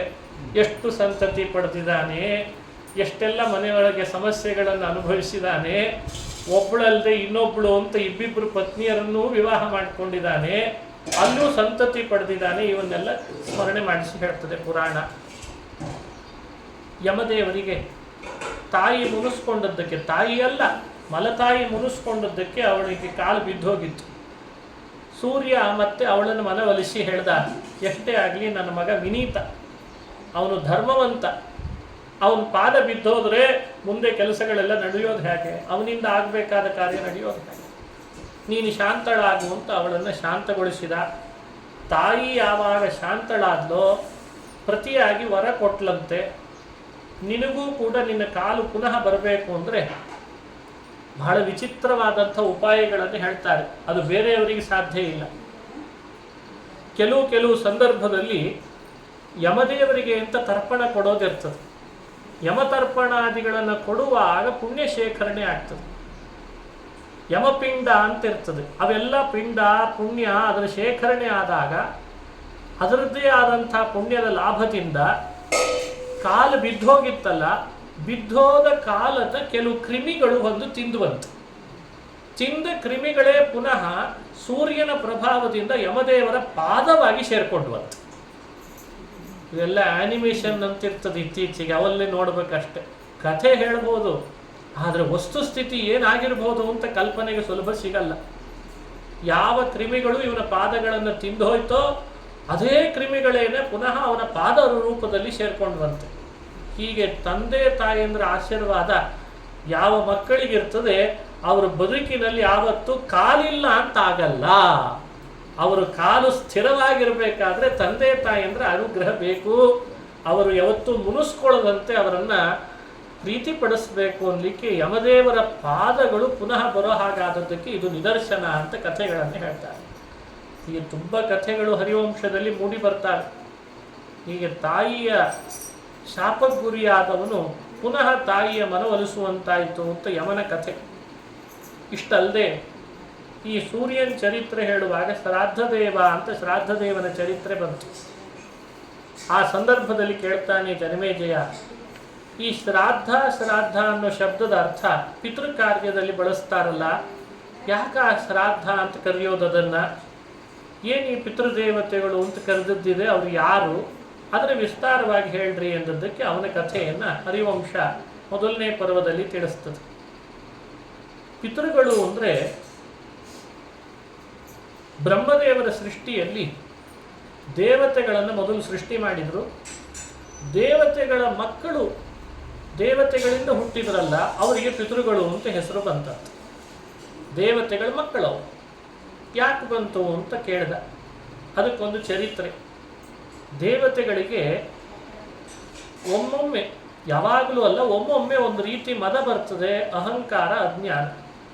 ನಮಗೆ ಯಾವಾಗಲೂ ಇರ್ತದೆ, ದೇವತೆಗಳಿಗೆ ಯಾವಾಗಲೂ ಒಮ್ಮೊಮ್ಮೆ ಬರ್ತಿರ್ತದೆ. ಆಗ ಬ್ರಹ್ಮದೇವರನ್ನು ಕೇಳಿಕೊಂಡಾಗ, ನಿಮಗೆ ಅಜ್ಞಾನ ಬಂದಿದೆ, ಏನೋ ಒಂದು ಪಾಪ ಯಾವುದೋ ಒಂದು ಪ್ರಾರಬ್ಧದಿಂದ ಬಂದಿದೆ, ಅದು ಕಳ್ಕೊಳ್ಬೇಕು, ಪುನಃ ನಿಮಗೆ ಜ್ಞಾನ ಬರಬೇಕು, ಒಳ್ಳೆಯ ಜ್ಞಾನ ಅಂದರೆ ನಿಮ್ಮ ಮಕ್ಕಳ ಹತ್ರ ಹೋಗಿ ನೀವು ಅಜ್ಞಾನ ಕಳೆದುಕೊಂಡು ಬರ್ರಿ, ಅಧ್ಯಯನ ಮಾಡ್ರಿ ಅಂತ ಆದೇಶ ಮಾಡಿ. ಬ್ರಹ್ಮದೇವರು ಹೇಳಿದ ಮೇಲೆ ಯಾರು ತಾನೇ ಇಲ್ಲ ಅನ್ಲಿಕ್ಕಾಗ್ತದೆ. ಸರಿ ಅಂತ ಬ್ರಹ್ಮದೇವರ ಮಾತಂತೆ ತಮ್ಮ ಮಕ್ಕಳ ಹತ್ರನೇ ದೇವತೆಗಳು ಪಾಠ ಕಲಿತು. ಪಾಠ ಕಲಿತ ಮೇಲೆ ಜ್ಞಾನ ಬಂತು, ಅಜ್ಞಾನ ದೂರ ಆಯಿತು, ತಪ್ಪು ತಿಳುವಳಿಕೆ ಕಳೆದುಕೊಂಡ್ರು, ಮೊದಲಿನಂತೆ ಆದರು ದೇವತೆಗಳು. ಆದರೆ ಮಕ್ಕಳೆಲ್ಲ ಪಾಠ ಮಾಡಿದ್ವಿ ಅಂತ ಅವರಿಗೊಂದು ಬಂದಿತ್ತಲ್ಲ. ಪಾಠ ಮಾಡಿದ್ದಕ್ಕೆ ಈ ಪಾಠ ಮಾಡಿಸ್ಕೊಂಡ ತಮ್ಮ ತಂದೆ ಅನಿಸಿದ ದೇವತೆಗಳನ್ನು ಪುತ್ರಕಾಹ ಅಂತ ಕರೆದು ಬಿಟ್ರಂತೆ. ಪುತ್ರಕಾಹ, ಯಾವುದಾದ್ರೂ ಮಗ ಅಪ್ಪನಿಗೆ ಮಗನೇ ಅಂತ ಕರೆದ್ರೆ ಏನಾಗಬೇಡ, ಪುತ್ರಕಾಹ ಅಂತ ಕರೆದದ್ದಕ್ಕೆ ಬಹಳ ದುಃಖ ಆಯಿತು. ದೇವತೆಗಳೆಲ್ಲ ಬ್ರಹ್ಮನ ಬಳಿಗೆ ಹೋದ್ರು. ನೀವು ಹೇಳಿದ್ರಿ ಅಂತ ಪಾಠ ಕೇಳಿದ್ವಿ, ನೀವು ಹೇಳಿದ್ರಿ ಅಂತ ಅವರಿಂದ ಜ್ಞಾನ ಪಡೆದ್ವಿ, ನಾವು ನಮ್ಮ ಮಕ್ಕಳೇ ನಮ್ಮನ್ನು ಮಗನೇ ಅಂತ ಕರೆಯೋ ಹಾಗಾಗಿಬಿಡ್ತಲ್ಲ ಬ್ರಹ್ಮದೇವರೇ, ಇದು ಏನಿದು ಅಂತ ದುಃಖ ಆಗಿ ಕೇಳಿದ್ರಂತೆ. ಆಗ ಬ್ರಹ್ಮದೇವರಂತಾರೆ, ದೇವತೆಗಳೇ, ನೀವೆಲ್ಲ ನಿಮ್ಮ ಮಕ್ಕಳಿಗೆ ಶರೀರ ಕೊಟ್ರಿ, ಹಾಗಾಗಿ ನಿಮಗೆ ಅವ್ರ ಮಕ್ಕಳು, ಅವರಿಗೆ ನೀವು ತಂದೆ. ನಿಮಗವರು ಜ್ಞಾನ ಶರೀರವನ್ನು ಕೊಟ್ಟರು ಉಪದೇಶ ಮಾಡಿ. ಜ್ಞಾನ ಶರೀರ ಕೊಟ್ಟಿದ್ದರಿಂದ ಅವರೂ ಕೂಡ ನಿಮಗೆ ಪಿತೃಗಳಾಗ್ತಾರೆ, ನೀವು ಅವರಿಗೆ ಪುತ್ರರಾಗ್ತೀರಲ್ಲ, ಹಾಗಾಗಿ ಪುತ್ರಕಾಂತ ಕರೆದದ್ದಕ್ಕೆ ಯಾಕೆ ದುಃಖ ಪಡ್ತೀರಿ ಅಂತ ಕೇಳಿದ್ರಂತೆ. ನಾನೇ ಅವರಿಗೆ ವರ ಕೊಡ್ತೇನೆ, ನಿಮ್ಮ ಮಕ್ಕಳು ಇನ್ಮೇಲಿಂದ ಲೋಕದಲ್ಲೆಲ್ಲ ಬರೀ ನಿಮಗೆ ಜ್ಞಾನ ಶರೀರ ಕೊಟ್ಟವರು ಅಷ್ಟೇ ಅಲ್ಲ, ಅವರು ಲೋಕದಲ್ಲೆಲ್ಲ ಅವರು ಪಿತೃಗಳು ಅಂತ ಪ್ರಸಿದ್ಧರಾಗಲಿ ಅಂತ ವರ ಕೊಟ್ಟರು. ಇಷ್ಟು ಕಥೆಯನ್ನು ಹರಿವಂಶ ಹೇಳ್ತಾರೆ. ಹಾಗಾಗಿ ದೇವತೆಗಳು, ದೇವತೆಗಳ ಮಕ್ಕಳೇ ಪಿತೃದೇವತೆಗಳು ಅಂತ ಸ್ಥಾನ ಪಡೆದ್ರಂತೆ. ಎಲ್ಲೆಲ್ಲಿ ಪಿತೃಕಾರ್ಯ ನಡೀತದೆ, ಆ ನಡೆದಂಥ ಕಾರ್ಯದಲ್ಲಿ ಬರುವ ಪ್ರತಿ ಪುಣ್ಯದ ಶೇಖರಣೆಯನ್ನು ಮತ್ತು ಮಾಡಿರ್ತಾರೆ ಯಾರನ್ನು ಉದ್ದೇಶಿಸಿ, ಅವರು ಯಾವ ಯೋನಿಯಲ್ಲೇ ಹುಟ್ಟಿದ್ರು ಅವರಿಗೆ ಹೋಗಿ ಆ ಪುಣ್ಯದ ಪರಿಣಾಮವಾಗಿ ಆಗ ಅವರಿಗೆ ಬೇಕಾದಂಥ ವಸ್ತುವನ್ನು ಕೊಡುವವರು ಈ ಪಿತೃದೇವತೆಗಳು. ಈ ರೀತಿ ಕಾರ್ಯವನ್ನು ಅವರಿಗೆ ವಹಿಸಿಕೊಟ್ಟು ಮನೆಯಲ್ಲಿ ಶ್ರಾದ್ದ ಮಾಡ್ತೇವೆ, ದರ್ಭೆ, ಎಳ್ಳು, ಇನ್ನಿತರ ಬೇರೆ ವಸ್ತುಗಳನ್ನು ಉಪಯೋಗಿಸಿ ಪಿಂಡ ಪ್ರದಾನ ಮಾಡ್ತೇವೆ, ನೀರಿನಿಂದ ತರ್ಪಣ ಕೊಡ್ತೇವೆ. ಇದೆಲ್ಲ ಪುಣ್ಯವಾಗಿ ಪರಿಣಾಮ ಆಗ್ತದೆ. ಪುಣ್ಯವಾಗಿ ಪರಿಣಾಮ ಆದರೆ ಸಾಲದು. ನಾವು ಯಾರನ್ನು ಉದ್ದೇಶಿಸಿ ಮಾಡಿರ್ತೀವಿ ಪಿತೃಗಳನ್ನು, ಅವರು ಎಲ್ಲೋ ಹುಟ್ಟಿರ್ತಾರೆ. ದೇವತ ಲೋಕದಲ್ಲಿಯೂ ಇರ್ಬೋದು, ಮನುಷ್ಯ ಲೋಕದಲ್ಲಿಯೂ ಇರ್ಬೋದು. ಮನುಷ್ಯರಾಗೇ ಇರಬೇಕು ಅಂತಿಲ್ಲ, ಹುಲಿನೋ ಸಿಂಹನೋ ಅದೂ ಆಗಿರಬಹುದು, ಅಥವಾ ಇನ್ನೆಲ್ಲೋ ನರಕದಲ್ಲಿ ಇರಬಹುದು. ಅವರಿಗೆಲ್ಲ ಈ ಪುಣ್ಯ ಒದಗೋದು ಹೇಗೆ? ಒದಗಿಸ್ಲಿಕ್ಕೆ ಅಂತ ಅದು ಬೇಕಲ್ಲ ಮಾಧ್ಯಮ. ಆ ದೇವತೆಗಳೇ ಪಿತೃದೇವತೆಗಳು. ಆ ಕಾರ್ಯ ಅವರನ್ನು ಮಾಡುವ ಹಾಗೆ ಮಾಡಿದ್ದಾರೆ. ಹೀಗೆ ವಿವರಣೆಯನ್ನು ಪುರಾಣಗಳು ಕೊಡ್ತಾರೆ. ಈ ಪಿತೃದೇವತೆಗಳ ಆರಾಧನೆ ಮನೆಯಲ್ಲಿ ಶ್ರದ್ಧೆಯಿಂದ ನಡೆದರೆ ಅವರಿಗೊಂದು ಶಕ್ತಿ.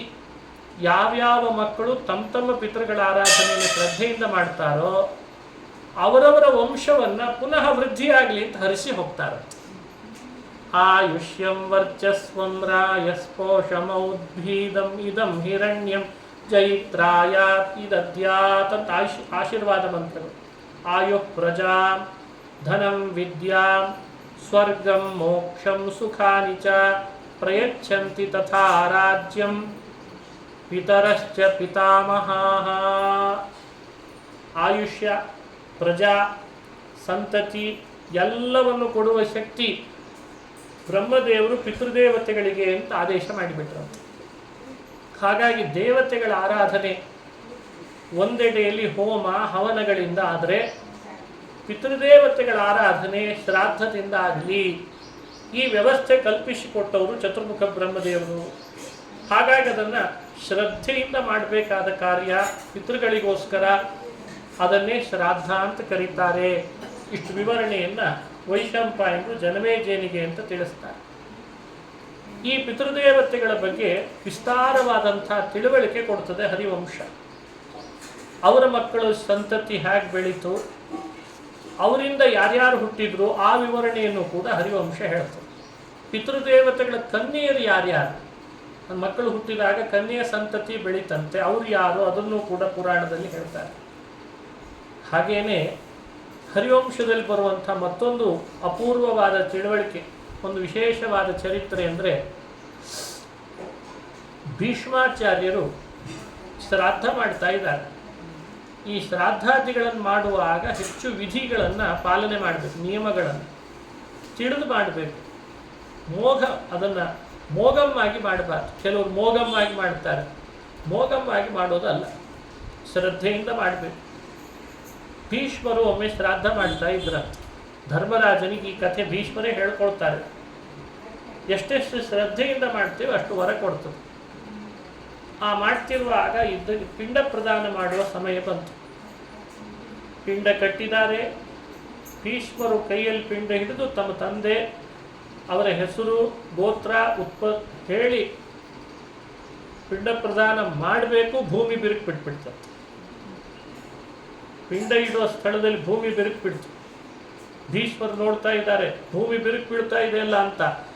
ಒಳಗಿನಿಂದ ಒಂದು ಕೈ ಬಂತು. ಕೈಗೆ ಒಂದು ಬಂಗಾರದ ಕಡಗ ಹಾಕ್ಕೊಂಡಿದ್ರಂತ. ಆ ಕಡಗ ನೋಡಿದ ಕೂಡಲೇ ಭೀಷ್ಮಾಚಾರ್ಯರಿಗೆ ಧೈರ್ಯ ಬಂತು, ನಮ್ಮ ಅಪ್ಪಂದೇ ಇದು ಕೈ ಅಂತ. ಶಂತನು ಮಹಾರಾಜ ಹಾಕ್ಕೊಳ್ತಿದ್ದ ಕಡಗ ಅದನ್ನೇ ಧರಿಸಿ ಬಂದಿದೆ. ಹೇಗಿದ್ರೂ ಪಿಂಡ ಪ್ರದಾನ ನನಗಾಗಿ ಮಾಡ್ತಿದ್ದಿ ಶ್ರಾದ್ದ, ನನ್ನ ಕೈಯಲ್ಲೇ ಇಡು ಅಂತ ಆ ಶಂತನು ಕೇಳ್ತಾ ಇದ್ದಾನೆ ಗಂಭೀರವಾದಂತಹ ಧ್ವನಿಯಲ್ಲಿ. ಭೀಷ್ಮರು ಯೋಚನೆ ಮಾಡಿ ಹೇಳ್ತಾರೆ, ವಿಧಿಯಲ್ಲಿ ಕೈಯಲ್ಲಿಡೋದು ಅಂತ ಬರ್ದಿಲ್ಲ, ನಾನು ಕೈಯಲ್ಲಿ ಇಡಲ್ಲ ಅಂದ್ಬಿಟ್ರಂತ. ವಿಧಿ ಹೇಗಿದೆಯೋ ಹಾಗೆ ಶ್ರಾದ್ದ ಮಾಡ್ತೀನಿ. ನನ್ನನ್ನು ನೀವು ಹೇಳ್ಬೋದು, ನನ್ನ ಉದ್ದೇಶದಿಂದಲೇ ಶ್ರಾದ್ದ ಮಾಡ್ತಿದ್ದೀಯಲ್ಲೋ ಭೀಷ್ಮ, ಇನ್ನೇನು ಯೋಚನೆ ಮಾಡ್ತಿ ಕೈಯಲ್ಲಿಡು ಅಂತ. ನೈಸಕಲ್ಪ ವಿಧಿರ್ದೃಷ್ಟ ಇತಿ ನಿಶ್ಚಿತ್ಯ ಚಾಪ್ಯಹಂ ಕುಶೇಶ್ವೇವ ತದಾ ಪಿಂಡಂ ದತ್ತವಾನ ವಿಚಾರಯನ್. ನೈಸಕಲ್ಪೆ ವಿಧಿರ್ದೃಷ್ಟ, ವಿಧಿ ಹಾಗೆ ಕಾಣ್ತಾ ಇಲ್ಲ. ಅಷ್ಟು ಅಧ್ಯಯನ ಮಾಡಿದ್ರಂತೆ, ಅಷ್ಟು ತಿಳುವಳಿಕೆಯಿಂದ ಮಾಡ್ತಾ ಇದ್ರಂತೆ ಭೀಷ್ಮಾಚಾರ್ಯ ಶ್ರಾದ್ದ. ಹಿಂಗೇನಾದರೂ ನಮ್ಮನೆಯಲ್ಲಾದರೆ ಪಿಂಡ ಪ್ರದಾನ ಮಾಡುವಾಗ ನಾವೇನು ಮಾಡ್ಬೋದು? ಆಚಾರ ತಲೆ ಮೇಲೆ ಪಿಂಡ ಎಸೆದು ಎಳ್ಳು ಬೇಡ, ದರ್ಬೆ ಬೇಡ, ಶ್ರಾದ್ದನೂ ಬೇಡ, ಈ ಭೂಮಿ ಬಿರುಕು ಬಿಡೋದು ನೋಡಿ ಹೆದರಿ ಓಡಿ ಹೋಗಿಬಿಡ್ತಿದ್ರು. ಭೀಷ್ಮರು ಹಾಗೆ ಮಾಡಲಿಲ್ಲ. ವಿಧಿ ಹಾಗಿಲ್ಲ, ವಿಧಿ ಹೇಗಿದೆಯೋ ಹಾಗೆ ಮಾಡ್ತೀನಿ ಅಂತ ಹಠ ಮಾಡಿದರು, ವಾದ ಮಾಡಿದರು. ಆಗ ಆ ಶಂತನು ಮಹಾರಾಜ ತಾನು ಕೈ ಮಾತ್ರ ತೋರಿದ್ದ ಅದುವರೆಗೂ ಮಗನಲ್ಲಿರುವ ಈ ತಿಳುವಳಿಕೆ, ಮಾಡ್ತಿರುವ ಶ್ರದ್ಧೆ, ಶ್ರಾದ್ದದ ಬಗ್ಗೆ ಇರುವ ಶ್ರದ್ಧೆ, ಅದನ್ನು ನೋಡಿ ಪ್ರಸನ್ನನಾದ. ತತಃ ಪಿತಾ ಮೇ ಸುಪ್ರೀತೋ ವಾಚಾ ಮಧುರಯಾಗಿರ. ತಂದೆ ಬಹಳ ಪ್ರೀತಿಯಿಂದ ಒಂದು ಮಾತನ್ನು ಹೇಳಿದ್ರಂತೆ, ಎಷ್ಟು ಧರ್ಮ ತಿಳಿದು ಮಾಡ್ತಾ ಇದ್ದಿ, ನಿನಗೆ ನಾನು ವರ ಕೊಡ್ತೇನೆ, ಎಂಥವ್ರ ಜೊತೆ ಯುದ್ಧ ಮಾಡಿದರೂ ನಿನಗೆ ಸೋಲು ಬರದೇ ಇರಲಿ ಅಂತ ವರ ಕೊಟ್ಬಿಟ್ರು. ಎಂಥವ್ರ ಜೊತೆಗೆ ಯುದ್ಧ ಮಾಡಿದರೂ ಸೋಲು ಬರದೇ ಇರಲಿ, ಆಯುಷ್ಯ ಪರಿಪೂರ್ಣ ವೃದ್ಧಿ ಆಗಲಿ, ಹೀಗೆಲ್ಲ ಅವನಿಗೆ ವರ ಕೊಟ್ಟು ಅನುಗ್ರಹ ಮಾಡಿದರು ಅನ್ನೋ ಕಥೆ ಪುರಾಣದಲ್ಲಿ ಬರ್ತದೆ. ಹಾಗಾಗಿ ಶ್ರಾದ್ದದ ಕಥೆ ಅಂದರೆ ಭೀಷ್ಮರ ಚರಿತ್ರೆಯನ್ನು ಹೇಳದೇ ಹೋಗಬಾರ್ದು. ನಾವು ಮನೆಯಲ್ಲಿ ಮಾಡುವ ಶ್ರಾದ್ದಾದಿಗಳಲ್ಲಿ ಎಷ್ಟು ಶ್ರದ್ಧೆ ಇರ್ತದೆ, ಹಾಗಾಗಿ ಪಿತೃಗಳು ನಮ್ಮನ್ನು ಅನುಗ್ರಹಿಸ್ತಾರೆ. ಅದಕ್ಕೆ ತಕ್ಕಂತೆ ಇದೊಂದು ಚರಿತ್ರೆ ಪುರಾಣದಲ್ಲಿ ಬಂದದ್ದು. ಇನ್ನು ಶ್ರಾದ್ದ ಮಾಡುವಾಗ ಪ್ರಸಿದ್ಧವಾದ ಒಂದು ಶ್ಲೋಕ, ಆ ಶ್ಲೋಕದ ಹಿನ್ನೆಲೆಯಲ್ಲಿ ವಿಸ್ತಾರವಾದ ಒಂದು ಕಥೆ. ಸಪ್ತವ್ಯಾಧಾ ದಶಾರ್ಣೇಶು ಮೃಗಾ ಕಾಲಂಜರೇ ಗಿರೋ ಚಕ್ರವಾಕ ಶರದ್ವೀಪೆ. ಈ ಶ್ಲೋಕ ಬಹಳ ಪ್ರಸಿದ್ಧವಾದದ್ದು. ಇದಕ್ಕೆ ಹಿನ್ನೆಲೆಯಲ್ಲಿರುವಂಥ ಚರಿತ್ರೆಯು ಕೂಡ ಪುರಾಣದಲ್ಲಿ ಬರ್ತದೆ, ಅದು ಒಂದು ಅಂಶ. ಇನ್ನು ಸಗರ ಚಕ್ರವರ್ತಿಯ ಮಕ್ಕಳ ಸಂತತಿ, ಸಗರ ಅಂತ ಒಬ್ಬ ಸೂರ್ಯವಂಶದ ರಾಜ, ಅದೇ ವಿವಸ್ವಾನ್ ಸೂರ್ಯನ ವಂಶದಲ್ಲಿ ಬಂದ ರಾಜ. ಸಗರನ ಮಕ್ಕಳು 60,000 ಜನ ಮಕ್ಕಳಂತೆ. ಕಪಿಲನ ಕಣ್ಣಿಗೆ ಭಸ್ಮರಾಗ್ತಾರೆ. ಅವರ ಮೇಲೆ ಗಂಗೆ ಹರಿಸಿ ಪಿತೃಗಳನ್ನು ಉದ್ಧಾರ ಮಾಡಿದವನು ಭಗೀರಥ ಅಂತ ಸಗರನ ಮಗ ಒಬ್ಬ ಅಂಶುಮಾನ್. ಅಂಶುಮಾನನ ಮಗ ದಿಲೀಪ, ದಿಲೀಪ ರಾಜನ ಮಗನೇ ಭಗೀರಥ. ಭಗೀರಥನ ಪ್ರಯತ್ನದಿಂದ ಗಂಗೆ ಕೆಳಗಿಳಿದು ಬಂದು ಅಸ್ಥಿಗಳಲ್ಲಿದ್ದಂಥ ಅಸ್ಥಿ ರೂಪದಲ್ಲಿದ್ದ ಪಿತೃಗಳೆಲ್ಲ ಗಂಗೆಯ ಸ್ಪರ್ಶ ಆದ ಕೂಡಲೇ ಸ್ವರ್ಗಕ್ಕೆ ಹೋದರು ಅನ್ನೋ ಚರಿತ್ರೆ ಬೇರೆ ಪುರಾಣಗಳಲ್ಲೂ ಬರ್ತದೆ. ಹರಿವಂಶದಲ್ಲಿ ಈ ಚರಿತ್ರೆಯನ್ನು ಹೇಳಿದ್ದಾರೆ. ಹೀಗೆ ಶ್ರಾದ್ದದ ಬಗ್ಗೆ ಸಗರನ ವಂಶ, ಪೃಥುಚಕ್ರವರ್ತಿಯ ಚರಿತ್ರೆ, ಸೂರ್ಯವಂಶದ ಚರಿತ್ರೆ, ಇವುಗಳನ್ನೆಲ್ಲ ಒಳಗೊಂಡು ಮೊದಲನೇ ಪರ್ವ ಬಹಳ ವಿಸ್ತಾರವಾಗಿ ನಮಗೆ ಬಂದಿದೆ. ಅದೇ ರೀತಿ ಹರಿವಂಶ ಪರ್ವದಲ್ಲಿ ಸೂರ್ಯವಂಶದ ರಾಜರ ಚರಿತ್ರೆಗಳನ್ನು ಹೇಳ್ತಾ, ಚಂದ್ರವಂಶದ ರಾಜರ ಚರಿತ್ರೆಗಳನ್ನು ಸಂಗ್ರಹ ಮಾಡ್ತಾ, ಕಥೆಗಳೆಲ್ಲ ಬಹಳ ಕಡಿಮೆ, ಕೃಷ್ಣನ ಚರಿತ್ರೆಯನ್ನು ವಿಸ್ತಾರ ಮಾಡ್ರಿ ಅಂತ ಹೇಳ್ತಾರೆ. ಹಾಗಾಗಿ ಹರಿವಂಶ ಶ್ರವಣ ಅಂದ್ರೇನು, ಕೃಷ್ಣನ ಕಥೆ ಕೇಳೋದು. ಹರಿವಂಶ ಪರ್ವ ಮತ್ತು ವಿಷ್ಣು ಪರ್ವದಲ್ಲಿ ಕೃಷ್ಣನ ಚರಿತ್ರೆಯನ್ನು ವಿಸ್ತಾರ ಮಾಡ್ತಾರೆ. ಮನೆಯೊಳಗೆ ಕಲ್ಯಾಣ ಆಗಲಿ, ಸತ್ಸಂತಾನ ಆಗಲಿ, ಒಳ್ಳೆಯ ಭೂಮಿಯ ಲಾಭ, ಶತ್ರುಬಾಧ ಪರಿಹಾರ, ಇವುದರೆಲ್ಲದರ ಹಿನ್ನೆಲೆಯಲ್ಲಿ ಕೃಷ್ಣನ ಕಥೆ ನಿಜವಾಗ್ಲೂ ಆ ಕೆಲಸ ಮಾಡ್ತಾರೆ. ಹಾಗಾಗಿ ಕೃಷ್ಣನ ಚರಿತ್ರೆಯನ್ನು ವಿಸ್ತಾರವಾಗಿ ಶ್ರವಣ ಮಾಡಿಸಬೇಕು. ಭಗವಂತ ಕೃಷ್ಣನಾಗಿ ಅವತರಿಸುವ ಮುನ್ನ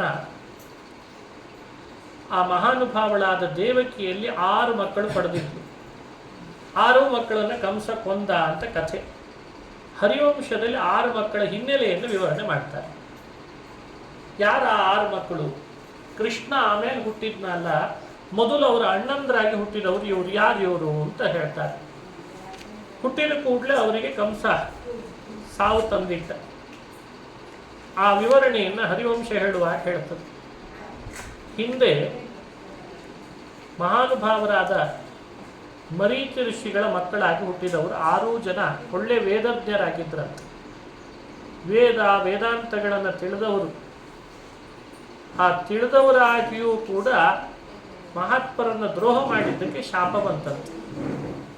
ದೇವಲ ಅಂತ ಒಬ್ಬ ಋಷಿಗಳನ್ನು ವ್ಯಂಗ್ಯ ಮಾಡಿದ್ರಂತೆ. ಬ್ರಹ್ಮ ಋಷಿಗಳನ್ನು ವ್ಯಂಗ್ಯ ಮಾಡಿದ್ದಕ್ಕೆ ಶಾಪ ಹಾಕ್ತಾರೆ, ರಾಕ್ಷಸರಾಗಿರಿ ಅಂತ. ಹಿರಣ್ಯಕಶಿಪುವಿಗೆ ಮಕ್ಕಳಾಗಿ ಹುಟ್ಟಿದ್ರಂತೆ. ಹಿರಣ್ಯಕಶಿಪುವಿಗೆ ಮೊಮ್ಮಕ್ಕಳಾಗಿ ಹುಟ್ಟಿದ್ರು. ಹರಿವಂಶ ಹೇಳೋದು ಹಿರಣ್ಯಕಶ್ಯಪು ಹಿರಣ್ಯಾಕ್ಷ ಅಂತ 2 ಮಕ್ಕಳು. ಕಶ್ಯಪ ಋಷಿಗಳ ಮಕ್ಕಳೇ ಅವರು, ಬೇರೆ ಯಾರಲ್ಲ. ದಿತಿದೇವಿಯಲ್ಲಿ ಹುಟ್ಟಿದವರು. ಹಿರಣ್ಯಾಕ್ಷನಿಗೆ ಕಾಲನೇಮಿ ಅಂತ ಒಬ್ಬ ಮಗ ಇದ್ದ. ಹಿರಣ್ಯಾಕ್ಷನ ಮಗ ಕಾಲನೇಮಿಗೆ 6 ಮಕ್ಕಳು ಹುಟ್ಟಿದ್ದಕ್ಕೆ ರಾಕ್ಷಸ ಜನ್ಮ ಬಂತಂತೆ. ಯಾಕೆ ಕಾಲನೇಮಿ ರಾಕ್ಷಸ, ಮಕ್ಕಳಾಗಿ ಹುಟ್ಟಿದ್ರು ಶಾಪದಿಂದ. ಹಾಗಾಗಿ ಇವರು ರಾಕ್ಷಸ ಜನ್ಮದಲ್ಲಿ ಬಂದರು, ಶಾಪ ಅನುಭವಿಸ್ತಾ ಇದ್ದಾರೆ. ವಿಚಿತ್ರ ಅಂದರೆ 6 ಮಕ್ಕಳು ರಾಕ್ಷಸರಾದಾಗ ತಪಸ್ಸು ಮಾಡ್ತಾರೆ. ಬ್ರಹ್ಮ ಪ್ರಕಟನಾದಾಗ ಏನು ಬೇಕು ಅಂತ ರಾಕ್ಷಸರು ತಪಸ್ಸು ಮಾಡಿ ಕೇಳೋದೆಲ್ಲ ಮತ್ತೊಂದೇನಲ್ಲ, ನಾವು ಸಾಯಬಾರ್ದು ಅಂತ ವರ ಕೇಳ್ತಾರೆ. ಮೊದಲು ಕೇಳೋದೇ ಅದು, ಸಾಯಬಾರ್ದು, ಸಾವು ಬರಬಾರ್ದು, ನಾವು ಯುದ್ಧದಲ್ಲಿ ಎಲ್ಲರನ್ನ ಗೆಲ್ಲಬೇಕು, ಎಲ್ಲ ಸಂಪತ್ತು ನಮ್ಮದಾಗಬೇಕು, ಇಂಥವೇ ಇರ್ತವೆ ವರ. ಬ್ರಹ್ಮದೇವರು ಅಂತಾರೆ, ಸಾವು ಬರಬಾರ್ದು ಅಂತ ವರ ಕೇಳ್ತಿದ್ದೀರಿ, ಭಗವಂತನ ಇಚ್ಛೆಗೆ ಅನುಸಾರವಾಗಿ ವರ ಕೊಡ್ತೇನೆ ಅಂತಂದು. ಸಾವು ಬಂದೇ ಬರ್ತದೆ, ಅವನ ಇಚ್ಛಾನುಸಾರ ವರ ಕೊಡ್ತೇನೆ ಅಂತಂದು. ಅವ್ರಿಗೆ ಏನು ಕೊಡ್ತಿರೋ ಕೊಡ್ರಿ ಅಂದ್ರೆ ಅವ್ರಿಗೇನು ಗೊತ್ತು, ದೇವ್ರ ಇಚ್ಛಾ ಅದು ಇದು ಎಲ್ಲ. ಏನೋ ಒಟ್ಟಂತೂ ವರ ಕೊಡ್ರಿ ಅಂತ ಇಸ್ಕೊಂಡು ಬಂದರು. ಹಿರಣ್ಯಕಶಿಪು ದೊಡ್ಡಜ್ಜ, ಹಿರಣ್ಯಾಕ್ಷ ಸಣ್ಣ ಅಜ್ಜ. ಅಜ್ಜನ ಹತ್ರ ಬಂದು ಮೊಮ್ಮಕ್ಕಳು ಹೇಳ್ಕೊಳ್ತಾರೆ, ನಾವು ನಿನ್ನ ಹಾಗೆ ಬ್ರಹ್ಮನನ್ನು ತಪಸ್ ಮಾಡಿದ್ವಿ ಅಂದ್ರಂತ. ಹಿರಣ್ಯಕಶಿಪು ಅಲ್ಲ, ನನ್ನ ಹಾಗೆ ಏನು ತಪಸ್ ಮಾಡ್ತಿರೋ? ಇಲ್ಲ ಇಲ್ಲ, ನಾವು ತಪಸ್ ಮಾಡಿ ವರ ಕೇಳಿದ್ವಿ. ಏನು ವರ ಕೇಳಿದ್ವಿ? ಏನಿಲ್ಲ, ಸಾವು ಬರಬಾರ್ದು ಅಂತೇಳಿ ನಾವು ವರ ಕೇಳಿದ್ವಿ ಅಂತ ಹೇಳ್ತಾರೆ. ಸಿಟ್ಟು ಬಂತು ಹಿರಣ್ಯಕಶಿಪಿಗೆ, ಶಾಪ ಹಾಕಿದ್ರು. ನಾನೇ ಇರುವಾಗ ಬ್ರಹ್ಮನನ್ನು ಯಾಕೆ ಕೇಳಿದ್ರಿ ವರ ಅಂತ. ಅವನಿಗೆ ಬುದ್ಧಿ ಕೆಟ್ಟಿತ್ತು, ಬ್ರಹ್ಮನ ವರ ಪಡ್ಕೊಂಡು ಬಂದವ ಅವನು. ನನ್ನ ಮನೆ ಒಳಗೆ ನಾನೇ ಇರುವಾಗ ನನ್ನ ಬಿಟ್ಟು ಯಾಕೆ ವರ ಅವನನ್ನು ಕೇಳಲಿಕ್ಕೆ ಹೋದ್ರು, ನನಗೆ ಅವಮಾನ ಮಾಡ್ತೀರಾ ಅಂತ ಹೇಳಿ ಅವನು ಶಾಪ ಹಾಕಿದ. ನಿಮಗೆ ಸಾವು ಬರಲಿ, ಯಾರಿಂದ? ನಿಮ್ಮ ತಂದೆನೇ ನಿಮ್ಮನ್ನು ಕೊಲ್ಲೋ ಹಾಗಾಗಲಿ ಅಂತ ಶಾಪ ಹಾಕಿದ. 6 ಜನ ಮಕ್ಕಳಿಗೆ ತಂದೆ ಕಾಲನೇಮಿ. ಭಾಗವತದಲ್ಲಿ ಕಾಲನೇಮಿನೇ ಕಂಸನಾಗಿದ್ದ ಅಂತ ವಿವರಣೆ ಕೊಟ್ಟಿದೆ. ಹಾಗಾಗಿ ಕಂಸನಾದಾಗ ಹಿಂದಿನ ಜನ್ಮದಲ್ಲಿ ತನ್ನ 6 ಮಕ್ಕಳನ್ನಂತ ಯಾರನ್ನು ಪಡೆದಿದ್ನೋ ಅವರೇ ದೇವಕಿಯಲ್ಲಿ ಮೊದಲು ಹುಟ್ಟಿದ್ರಂತೆ. 6 ಮಕ್ಕಳು ಹುಟ್ಟಿದ್ದು ಹಿಂದೆ ತನ್ನ ಮಕ್ಕಳೇ. ಕಂಸನಾದಾಗ ತನ್ನ ಮಕ್ಕಳನ್ನ ಹುಟ್ಟಿದ ಕೂಡಲೇ ತಾನೇ ಕೊಂದ.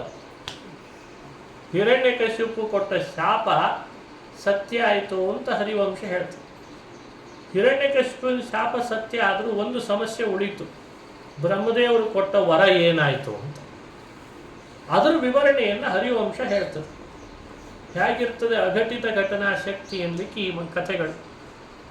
ನಾವು ಅನ್ಕೊಳ್ತೀವಿ ನಮಗೆ ಮಕ್ಕಳಿಗೆ ಮದುವೆ ಆಗ್ತಿಲ್ಲ, ನಮ್ಮ ಮಗನಿಗೆ ಮದುವೆ ಆದರೂ ಮಕ್ಕಳಾಗ್ತಾ ಇಲ್ಲ, ಮಕ್ಕಳಾದರೂ ಯಾಕೋ ಬುದ್ಧಿ ಬೆಳೀತಾ ಇಲ್ಲ, ಒಳ್ಳೆಯ ಶಿಕ್ಷಣ ಸಿಗ್ತಾ ಇಲ್ಲ ಅಂತ ನಾವು ಅನ್ಕೊಳ್ತೀವಿ.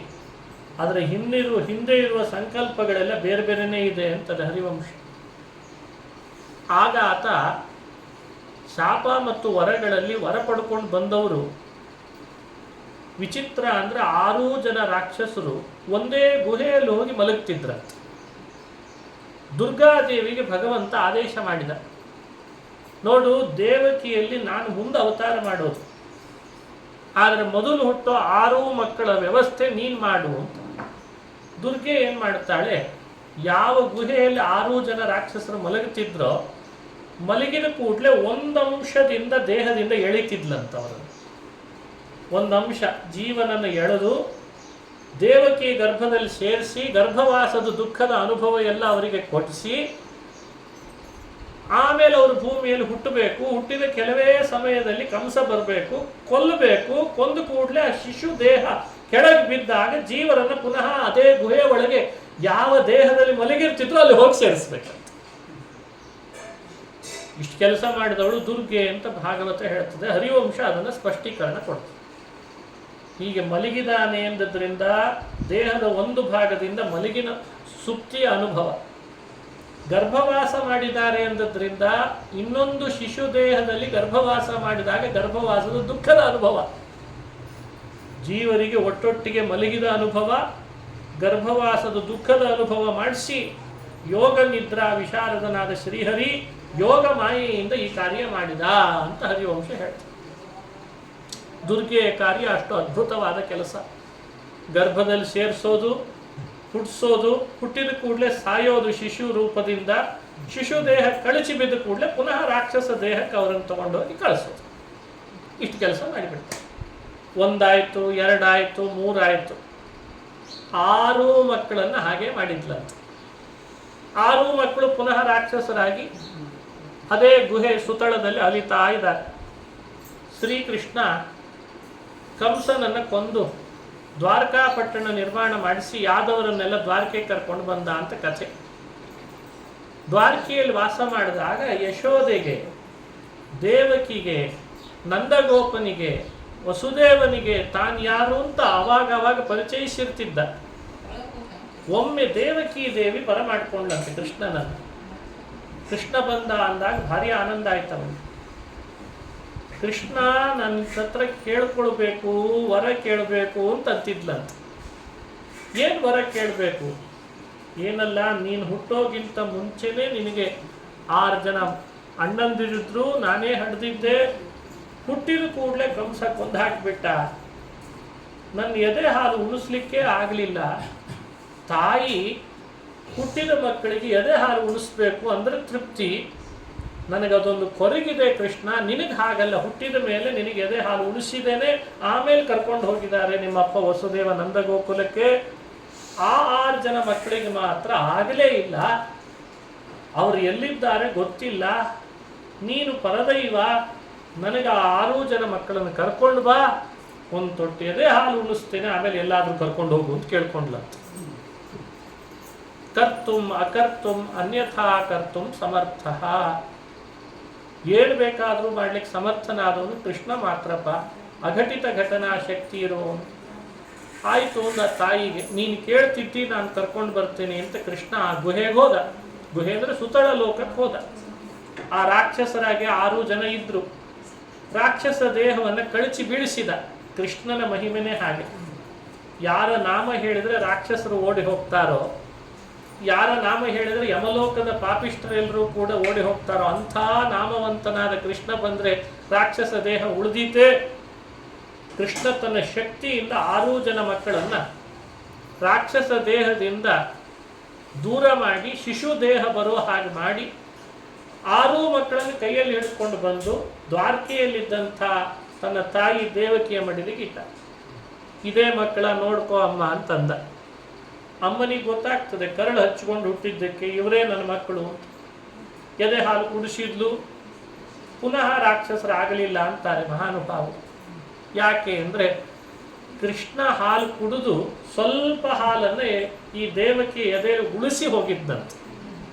ಕೃಷ್ಣ ಭುಕ್ತ ಸ್ತನ ಕ್ಷೀರ, ಕೃಷ್ಣ ಪಾನ ಮಾಡಿ ಉಳಿಸಿದ ಹಾಲನ್ನು, ಕೃಷ್ಣ ನಿವೇದಿತ ಹಾಲನ್ನು ಅವರು ಉಂಡದ್ರಿಂದ ಶಾಪ ಮೋಚನೆ ಆಗಿ ರಾಕ್ಷಸ ದೇಹ ಬರದೆ ದೇವಲೋಕಕ್ಕೆ ಪುನಃ ಹೋಗಿ ಸೇರ್ಕೊಂಡ್ರಂತವ್ರೆ. ಈ ಚರಿತ್ರೆಯನ್ನು ಹರಿವಂಶ ಹೇಳಿ. ಇದು ನಮಗೆ ಕೊಡೋ ತಿಳುವಳಿಕೆ. ಯಾಕೆ ಕೃಷ್ಣನಿಗೆ ನಿವೇದನೆ ಮಾಡಬೇಕು ಎಲ್ಲವನ್ನು? ನಾವೇನಾದರೂ ಮುಂದೆ ಪಾಪ ಮಾಡಿ ರಾಕ್ಷಸರಾಗಿ ಹುಟ್ಟಲಿಕ್ಕಿದ್ರೆ ಅದು ಕಳೀತದೆ. ಅದಕ್ಕೆ ಕೃಷ್ಣನಿಗೆ ನಿವೇದನೆ ಮಾಡಿದ್ದನ್ನು ತಗೊಳ್ರಿ.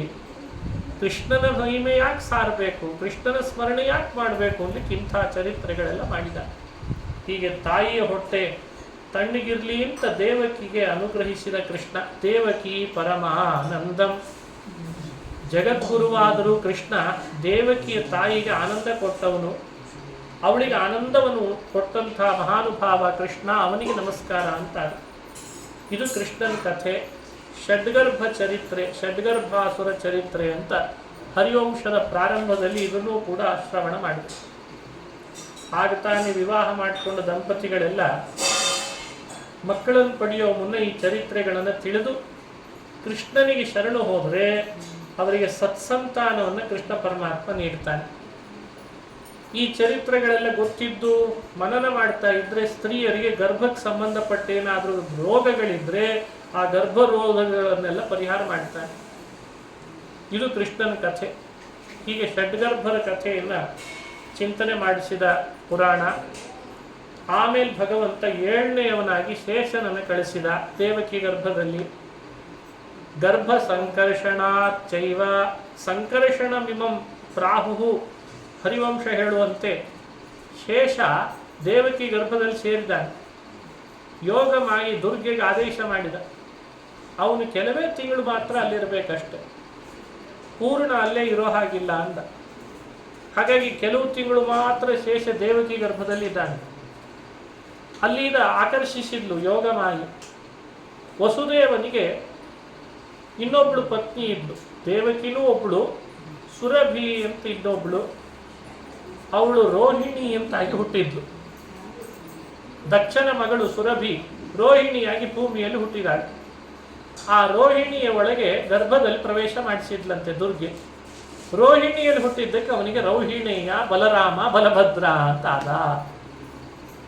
ನಿಜವಾಗ್ಲೂ ಅವನಿಗೆ ಸಂಕರ್ಷಣ ಅಂತದೆ ಹರಿವಂಶ. ಯಾಕೆ? ಗರ್ಭದಲ್ಲಿರುವಾಗ ಆಕರ್ಷಿಸಿ ರೋಹಿಣಿ ಗರ್ಭದಲ್ಲಿ ಇರಿಸಿದ್ದಕ್ಕೆ ಸಂಕರ್ಷಣ ಅಂತ ಹೆಸರಂತೆ. ಹೀಗಾಗಿ ದೇವಕಿ ಗರ್ಭಕರ್ಷಣದಿಂದ ರೋಹಿಣಿ ಗರ್ಭಕ್ಕೆ ಸೇರ್ಕೊಂಡ. ಮನುಷ್ಯರಿಗೆ ಸಾಧ್ಯನೇ ಇವೆಲ್ಲ ಮಾಡಲಿಕ್ಕೆ. ಮನುಷ್ಯರು ಮಾತ್ರ ಮಾಡುವ ಕೆಲಸಗಳಲ್ಲ ಇದು, ದೇವತೆಗಳು ಮಾತ್ರ ಮಾಡ್ತಾರೆ. ಯಾವ ಗರ್ಭದಲ್ಲಿ ಯಾವಾಗ ಯಾರು ಹುಟ್ಟಬೇಕು, ಯಾವ ಗರ್ಭದಿಂದ ಇನ್ಯಾರಲ್ಲಿ ಯಾವ ಗರ್ಭ ಬೆಳಿಬೇಕು, ಅದೆಲ್ಲ ಅವನ ಸಂಕಲ್ಪ. ಹೀಗೆ ರೋಹಿಣಿ ಗರ್ಭದಲ್ಲಿ ಬಲರಾಮ ದೇವಕಿ ಗರ್ಭದಲ್ಲಿ ಇಷ್ಟು ತಿಂಗಳು ಇದ್ದು, ರೋಹಿಣಿ ಗರ್ಭದಲ್ಲಿ ಇದ್ದು ಆಮೇಲೆ ಹುಟ್ಟಿ ಬಂದ ಜ್ಯೇಷ್ಠ ಮಾಸದಲ್ಲಿ. ಜ್ಯೇಷ್ಠ ಮಾಸ ಹುಟ್ಟಿದ್ರಿಂದ ಅವನು ಜ್ಯೇಷ್ಠ, ಅಣ್ಣನೂ ಆಗಿದ್ದಾನೆ. 7ನೇ ಗರ್ಭ ಏನಾಯಿತು ಅಂತ ಕಂಸ ಕೇಳಿದ್ದಂತೆ. ದೇವಕಿಯಲ್ಲಿ ಹುಟ್ಟೋ 8ನೇ ಗರ್ಭ ನನಗೆ ಕೊಲ್ತದೆ ಅಂತಂದ್ರೆ 7ನೇ ಗರ್ಭ ಏನಾಯಿತು ಅಂತ ಕೇಳಿದ. 6ನ್ನ ನಾನೇ ಕೊಂದಿದ್ದೇನೆ, 7ನೇದ್ದೇನಾಯ್ತು? ಇಲ್ಲ, ಗರ್ಭಸ್ರಾವ ಆಯಿತು ಅಂತ ಸುದ್ದಿ ಹಬ್ಬಿಸಿದ್ರಂತೆ. ಏನಾಯ್ತು ಅಂತ ಯಾರಿಗೂ ಗೊತ್ತಿಲ್ಲ, ಅದು ಯೋಗಮಾಯಿ ಮಾಡಿದ ಕಾರ್ಯ. ಇಲ್ಲ, ಗರ್ಭಸ್ರಾವ ಆಯಿತು. ಕಂಸ ಅಷ್ಟಕ್ಕೆ ತೃಪ್ತಿ ಪಟ್ಕೊಂಡ. ಅಬ್ಬಾ, ಈ ಮಗುನ ನಾನೇ ಕೊಲ್ಲಬೇಕಾಗಿತ್ತು, ಅದನ್ನೊಂದು ತಪ್ಪಿಸಿದ್ದಲ್ಲ ಈ ಗರ್ಭಸ್ರಾವ ಆದದ್ದು ಅಂತ ಸುಮ್ಮನಾದ. 8ನೇಯವನಾಗಿ ಭಗವಂತ ಪ್ರವೇಶ ಮಾಡಿದ. ಕೃಷ್ಣ ದೇವಕಿ ಗರ್ಭದಲ್ಲಿ ಪ್ರವೇಶಿಸಿ ಅಲ್ಲೇ ಅವತಾರ ಮಾಡಿದ. ಅವತರಿಸುವಾಗಲೂ ಗರ್ಭದೊಳಗಿರುವಾಗಲೂ ಕೃಷ್ಣ ಹೇಗಿದ್ದ? ಭಾಗವತ ಹೇಳ್ತದೆ, ತಮದ್ಭುತಂ ಪಾಲಕಮಂಬುಜೇ ಕ್ಷಣಂ ಚತುರ್ಭುಜಂ ಶಂಖ ಗದಾತ್ಯುಧಾಯುಧಂ ಶ್ರೀವತ್ಸಲಕ್ಷ್ಮಂ ಗಲಶೋಭಿಕೌಸ್ತುಭಂ ಪೀತಾಂಬರಂ ಸಾಂದ್ರಪಯೋಧ ಸೌಭಗಂ ಮಹಾರ್ಯ ವೈಡೂರ್ಯ ಕಿರೀಟ ಕುಂಡಲತ್ವಿಷಾ ಪರಿಶ್ವಕ್ತ ಸಹಸ್ರ ಕುಂತಲಂ ಉದ್ದಾಮ ಕಾಂಚಂಗದ ಕಂಕಣಾದಿಭಿಃ ವಿರೋಚಮಾನಂ ವಸುದೇವ ಐಕ್ಷತಾ. ವಸುದೇವನನ್ನು ನಿಮಿತ್ತ ಮಾಡಿ ಗರ್ಭವಾಸ ಯಾವ ಮಲ ಸಂಪರ್ಕ ಇಲ್ದಿದ್ರು ಕಂಬದಿಂದ ನರಸಿಂಹ ಪ್ರಕಟನಾದ ಹಾಗೆ ಕೃಷ್ಣ ಪ್ರಕಟನಾದ. ನರಸಿಂಹ ಕಂಬದಿಂದ ಬಂದೇ ಹೊರತು ತಂದೆ ತಾಯಂದ್ರಿಂದ ಅಲ್ಲ. ಕೃಷ್ಣ ದೇವಕಿ ಗರ್ಭದಿಂದ ಬಂದದ್ದು ಹಾಗೇ ಇತ್ತು. ಅಪ್ರಾಕೃತ ಚಿನ್ಮಯವಾದ ಭಗವಂತನ ಆನಂದಮಯವಾದ ರೂಪ. ನೋಡ್ಲಿಕ್ಕೆ ಆನಂದ ಅಂತ, ನೆನೆಸಿದ್ರೇ ಪರಮಾನಂದ. ಆನಂದ ಆನಂದ ಮತ್ತೆ ಪರಮಾನಂದ. ಅಣುರೇಣು ತೃಣಕಾಷ್ಟ ಪರಿಪೂರ್ಣ ಗೋವಿಂದ. ಭಗವಂತ ಎಲ್ಲೆಡೆ ಇದ್ದಾನೆ ಅಂತ ಸ್ಮರಣೆ ಮಾಡಿ ಅವನ ಅನುಸಂಧಾನ ಮಾಡಿದ್ರೆ ಆನಂದ ಆಗ್ತದೆ. ಆನಂದಮಯನಾದ ಕೃಷ್ಣ ಮಗನಾಗಿ ದೇವಕಿಯ ಮಡಿಲಿನಲ್ಲಿ ಬಂದರೆ ಇನ್ನೆಷ್ಟು ಆನಂದ ಆಗಿರಬೇಕು. ಅದ್ಭುತವಾದ ಬಾಲರೂಪ, ಕಂದು ಬಣ್ಣ. ಭಗವಂತನ ದೇಹ ಆಗತಾನೆ ದಟ್ಟವಾದ ನೀಳವಾದ ಮೋಡದ ಬಣ್ಣದವ ಅವನ ದೇಹದ ಬಣ್ಣ. ಕೈಯಲ್ಲಿ ಆಯುಧಗಳನ್ನು ಧರಿಸಿದ್ದ. ಶ್ರೀವತ್ಸ ಚಿಹ್ನೆ, ಕೌಸ್ತುಭ ಮಣಿ, ಶಂಖ ಚಕ್ರಗಳ ಆಯುಧಗಳ ಹೊಳಪು, ಕರ್ಣಕುಂಡಲ ಧರಿಸಿದಾನೆ, ಕಿರೀಟ, ನಡುಪಟ್ಟಿ ಕಟ್ಟಿದ್ದಾನೆ, ಪೀತಾಂಬರ ಹುಟ್ಟಿದ್ದಾನೆ, ಹಾಲುಗಡಗಗಳನ್ನು ಕೈಗೆ ಹಾಕ್ಕೊಂಡಿದ್ದಾನೆ, ಕಾಲಿಗೆ ಕಡಗ ಧರಿಸಿದ್ದಾನೆ. ಎಲ್ಲ ಧರಿಸೇ ಹುಟ್ಟಿದ ಅಂತದೆ ಪುರಾಣ. ಹೀಗೆ ಕೃಷ್ಣಾವತಾರ ಆದಾಗ ಇದ್ದದ್ದನ್ನು ಸ್ಮರಣೆ ಮಾಡ್ತಾ ಬರಬೇಕು. ಮಂದಹಾಸ ಬೀರ್ತಾ ಕೃಪಾ ಕಟಾಕ್ಷವನ್ನು ಸಜ್ಜನ ಜಗತ್ತಿನ ಮೇಲೆ ಬೀರ್ತಾ ಇದ್ದಾನೆ ಕೃಷ್ಣ. ಅಂಥ ಕೃಷ್ಣನ ಅವತಾರ ಆಗಿದೆ. ಕಂಸ ಕೃಷ್ಣಾವತಾರ ಆದಾಗ ಮಲಗಿಬಿಟ್ಟಿದ್ದಂತೆ. ಅವನಿಗೆ ನಿದ್ರೆಗೆ ಜಾರಿದಾನೆ. ರಾತ್ರಿ ಚಂದ್ರೋದಯಕ್ಕೆ ಕೃಷ್ಣ ಅವತಾರ ಮಾಡಿದ್ದ. ನಂದಗೋಪನ ಮನೆಗೆ ವಸುದೇವ ಕೃಷ್ಣನ ಕರೆದುಕೊಂಡು ಹೋಗಿ ಅಲ್ಲಿ ಇರಿಸಿದ. ಯಶೋದೆ ಅಂತ ನಂದಗೋಪನ ಪತ್ನಿ, ಅವಳು ಗರ್ಭಿಣಿ, ಅವಳು ಮಗನನ್ನು ಹಡೆದಿದ್ದಾಳೆ. ಅಷ್ಟಮಿ ತಿಥಿನೇನೆ ಅವಳು ಹಡೆದದ್ದು ದುರ್ಗಾದೇವಿಯನ್ನ. ಆ ದುರ್ಗೆಯನ್ನ ವಸುದೇವ ತಂದು ದೇವಕಿಯ ಮಡಿಲಿಗೆ ಇಟ್ಟ. ಬೆಳಗ್ಗೆ ಆದಾಗ ಕಂಸನಿಗೆ ಹೆಣ್ಣು ಮಗು ಹುಟ್ಟಿದೆ ಅಂತ ಸುದ್ದಿ ಬಂತು. ಆತ ಯೋಚಿಸಿದ, ವಿಷ್ಣು ಒಮ್ಮೊಮ್ಮೆ ಹೆಣ್ಣಿನ ರೂಪನೂ ತಗೊಳ್ತಾನೆ ಅಂತ. ಮೋಹಿನಿಯಾಗಿ ಹೆಣ್ಣಾಗಿರ್ಲಿಲ್ವೇ? ದೇವಕಿ ಗರ್ಭದಲ್ಲಿ ಮೋಹಿನಿಯಾಗಿ ಯಾಕೆ ಬಂದಿರಬಾರ್ದು? ನನ್ನನ್ನ ಅಂತ ಕೊಲ್ಲಿಗೆ ಬಂದವನು ಯಾವ ರೂಪದಿಂದಲಾದರೂ ಬರ್ಬೋದು, ನಾನು ಅವನನ್ನು ಉಳಿಸಲ್ಲ ಅಂತ ಹೆಣ್ಣಾದರೂ ಸರಿ ಗಂಡಾದರೂ ಸರಿ ಅಂತ ಬಂದ. ಆ ಮಗುವನ್ನ ಕಾಲು ಗಟ್ಟಿ ಹಿಡಿದು ಆಕಾಶಕ್ಕೆ ಅಂತ ಕೈ ಮೇಲ್ ಮಾಡಿ ಇನ್ನು ಅಪ್ಪಳಿಸ್ಬೇಕು. ಆಕಾಶಕ್ಕೆ ಕೈ ಮಾಡಿದಾನೆ, ಹಾರಿಬಿಟ್ಲಂತೆ. ಹಾರಿದ್ಲು ದುರ್ಗೆ, ಅಷ್ಟರೂಪಳ ಅಷ್ಟಭುಜಗಳಾಗಿ ನಿಂತಳು. ದುರ್ಗಾ ಸಾಷ್ಟಭುಜ ಚಾಸೀತ್, 8 ಭುಜದವಳಾಗಿ ತನ್ನ ಉಗ್ರ ರೂಪವನ್ನು ಧರಿಸಿ ಕಿಮ್ಮಯ ಹತಯ ಮಂದ, ಮಂದ ಕಂಸ, ನನ್ನನ್ನು ಕೊಂದ್ರೆ ನಿನಗೇ ಬರ್ತದೋ, ಯತ್ರತ್ವವ ಪೂರ್ವಶತ್ರು, ನಿನ್ನ ಹಿಂದಿನ ಶತ್ರು ಇಲ್ಲೇ ಎಲ್ಲೋ ಹುಟ್ಟಿರಬೇಕು ನೋಡ್ಕೋ ಅಂತಂದು. ಅಷ್ಟರಲ್ಲಿ ದೇವತೆಗಳೆಲ್ಲ ಅವಳಿಗೆ ಪುಷ್ಪವೃಷ್ಟಿ ಮಾಡಿದ್ದಾರೆ. ಮೇಘ ಗಂಭೀರವಾದ ನುಡಿಗಳಿಗೆ ತಟಸ್ಥನಾದ ಕಂಸ ದಿಗ್ಮೂಢನಾದ ಶಿಶುರೂಪಳಾಗಿ ಪುನಃ ದೇವಕಿಯ ಮಡಿಲಿಕ್ಕೆ ಬಂದು ಮಲಗಿದ್ದು. ಹೀಗೆ ದೇವರ ತಂಗಿಯಾಗಿಯೂ ದೇವರ ಪತ್ನಿಯಾದ ಲಕ್ಷ್ಮಿನೇ ದುರ್ಗೆ ಅವತಾರ ಮಾಡಿದ್ಲು ಅನ್ನೋ ಚರಿತ್ರೆಯನ್ನು ಹರಿವಂಶವು ಕೂಡ ಅನುಸಂಧಾನ ಮಾಡಿಸ್ತದೆ. ಅವಳೇ ಜಲದುರ್ಗ, ಗಿರಿದುರ್ಗ, ಬಹಳ ಪ್ರಸಿದ್ಧಿ ಪಡೆದ್ಲು. ಭವಾನಿ ದುರ್ಗಾ ಅನ್ನೋ ಹೆಸರಿನಿಂದ ಪ್ರಸಿದ್ಧಿ ಪಡೆದ್ಲು. ಅವಳನ್ನು ಸ್ಮರಣೆ ಮಾಡಿ ಅವಳ ಚಿಂತನೆ, ಅವಳ ಸ್ತೋತ್ರ ಪಾರಾಯಣ ಮಾಡಿದರೂ ಕಲ್ಯಾಣ ಆಗ್ತದಂತೆ ಮನೆ ಒಳಗೆ. ಇವತ್ತಿಗೂ ಒಂದು ವಾಡಿಕೆ ಇದೆ. ಬಹಳ ದಿನಗಳಾದರೂ ಕಲ್ಯಾಣ ಆಗ್ತಾ ಇಲ್ಲ ಅಂದರೆ ಪಾಜಕದಲ್ಲಿ, ಪಾಜಕ ಅಂತ ಕ್ಷೇತ್ರ ಬಹಳ ಪ್ರಸಿದ್ಧ, ಅದು ಉಡುಪಿ ಹತ್ರ ಇದೆ. ಆ ಪಾಜಕ ಕ್ಷೇತ್ರದಲ್ಲಿ ಒಂದು ದುರ್ಗಾದೇವಿಯ ದೇವಸ್ಥಾನ, ದುರ್ಗಾಲಯ ಅಂತ ಹೇಳಿ ಪ್ರಸಿದ್ಧಿ. ಅದು ಕೃಷ್ಣನ ತಂಗಿ ಅವಳು ದುರ್ಗೆ. ಅವಳಿಗೆ ಹೋಗಿ ಪೂಜೆ ಮಾಡಿಸಿ ಬಂದರೂ ಕಲ್ಯಾಣ ಯೋಗ ಬರ್ತದಂತೆ. ದುರ್ಗೆ ಆ ಥರದ ಅನುಗ್ರಹ ಮಾಡ್ತಾಳೆ ಅಂತ ಪ್ರಸಿದ್ಧಿ.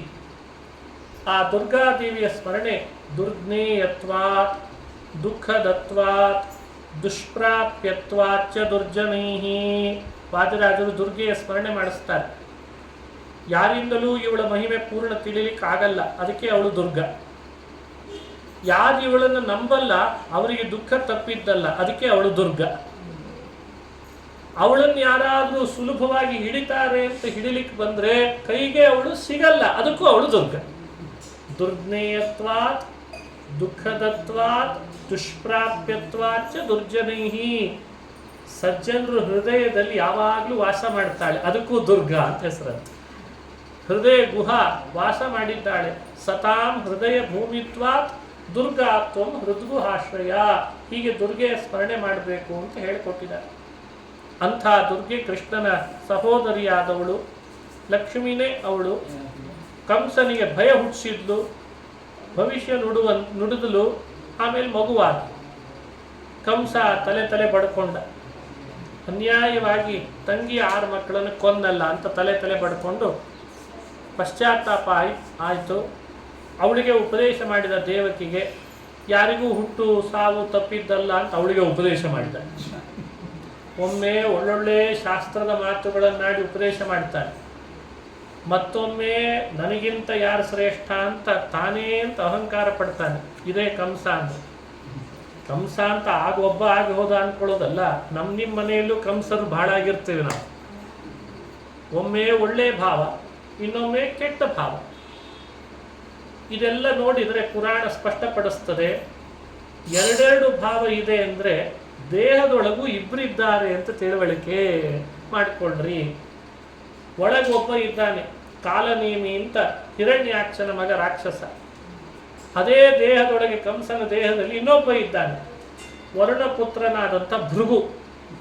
ಭೃಗುವಿನ ಆವೇಶ ಅವನೊಳಗೆ ಯಾವಾಗ ವ್ಯಕ್ತ ಆಗ್ತದೋ ಅವಾಗೆಲ್ಲ ಒಳ್ಳೊಳ್ಳೆ ಮಾತು, ಶಾಸ್ತ್ರ ಚಿಂತನೆ, ಯಾರಿಗೆ ಹುಟ್ಟು ಸಾವು ತಪ್ಪಿದ್ದಲ್ಲ, ದೈವವೇ ಎಲ್ಲದಕ್ಕೂ ಕಾರಣ. ಇಷ್ಟು ದಿನ ಬರೀ ಮನುಷ್ಯರಷ್ಟೇ ಸುಳ್ಳು ಹೇಳ್ತಾರೆ ಅಂತ ಅನ್ಕೊಂಡಿದ್ದೆ, ಅಶರೀರವಾಣಿ ದೈವವಾಣಿ ಅದು ಸುಳ್ಳಾಗಿಬಿಡ್ತು ಅಂತ ಅದು ಬೇರೆ ಹೇಳಿದ. ದೈವಮಪ್ಯನೃತಂ ವಕ್ತಿ ಅಂತ ದೇವತೆಗಳು ಸುಳ್ಳು ಹೇಳಿದರು ನನ್ನ ವಿಷಯದಲ್ಲಿ, ನೀನನ್ನು ಸಮಾಧಾನ ಮಾಡಬೇಕು, ಸಮಾಧಾನ ಮಾಡ್ಕೊ ನೀನು ಅಂತ ಅವಳಿಗೆ ಉಪದೇಶ ಮಾಡಿದ ದೇವಕಿ. ಇಷ್ಟು ಕಥೆ ನಡೆದದ್ದನ್ನು ಪುರಾಣ ಹೇಳ್ತದೆ. ಕೃಷ್ಣ ತನ್ನ ಬೆಳವಣಿಗೆ ಎಲ್ಲ ತೋರಿದ್ದು ನಂದಗೋಕುಲದಲ್ಲಿ. ಹೇಗೆ ಕೃಷ್ಣ ತನ್ನ ಬಾಲ್ಯಲೀಲೆಗಳನ್ನು ತೋರ್ದ ಅನ್ನೋ ಚರಿತ್ರೆ ಪುರಾಣದಲ್ಲಿ ಬರ್ತದೆ. ಅದನ್ನು ಮತ್ತೆ ಸಾಯಂಕಾಲದ ಸಮಯದಲ್ಲಿ ಮುಂದುವರಿಸೋಣ. ಕೃಷ್ಣನ ಕಥೆ ಹರಿವಂಶದಲ್ಲಿ ಬಂದದ್ದು ಬಹಳ ಚಮತ್ಕಾರ. ಕೃಷ್ಣನ ಸ್ಮರಣೆನೇ ಒಂದು ಕಲ್ಯಾಣಕರ. ಕೃಷ್ಣನ ಕಥೆ ಹೇಳೋದೇ ಒಂದು ದೊಡ್ಡ ಭಾಗ್ಯ. ಸಾಯಂಕಾಲ ಅದನ್ನು ಮುಂದುವರಿಸ್ತೇನೆ. ಶ್ರೀಕೃಷ್ಣಾರ್ಪಣಮಸ್ತು. ಹರಯೇ ನಮಃ.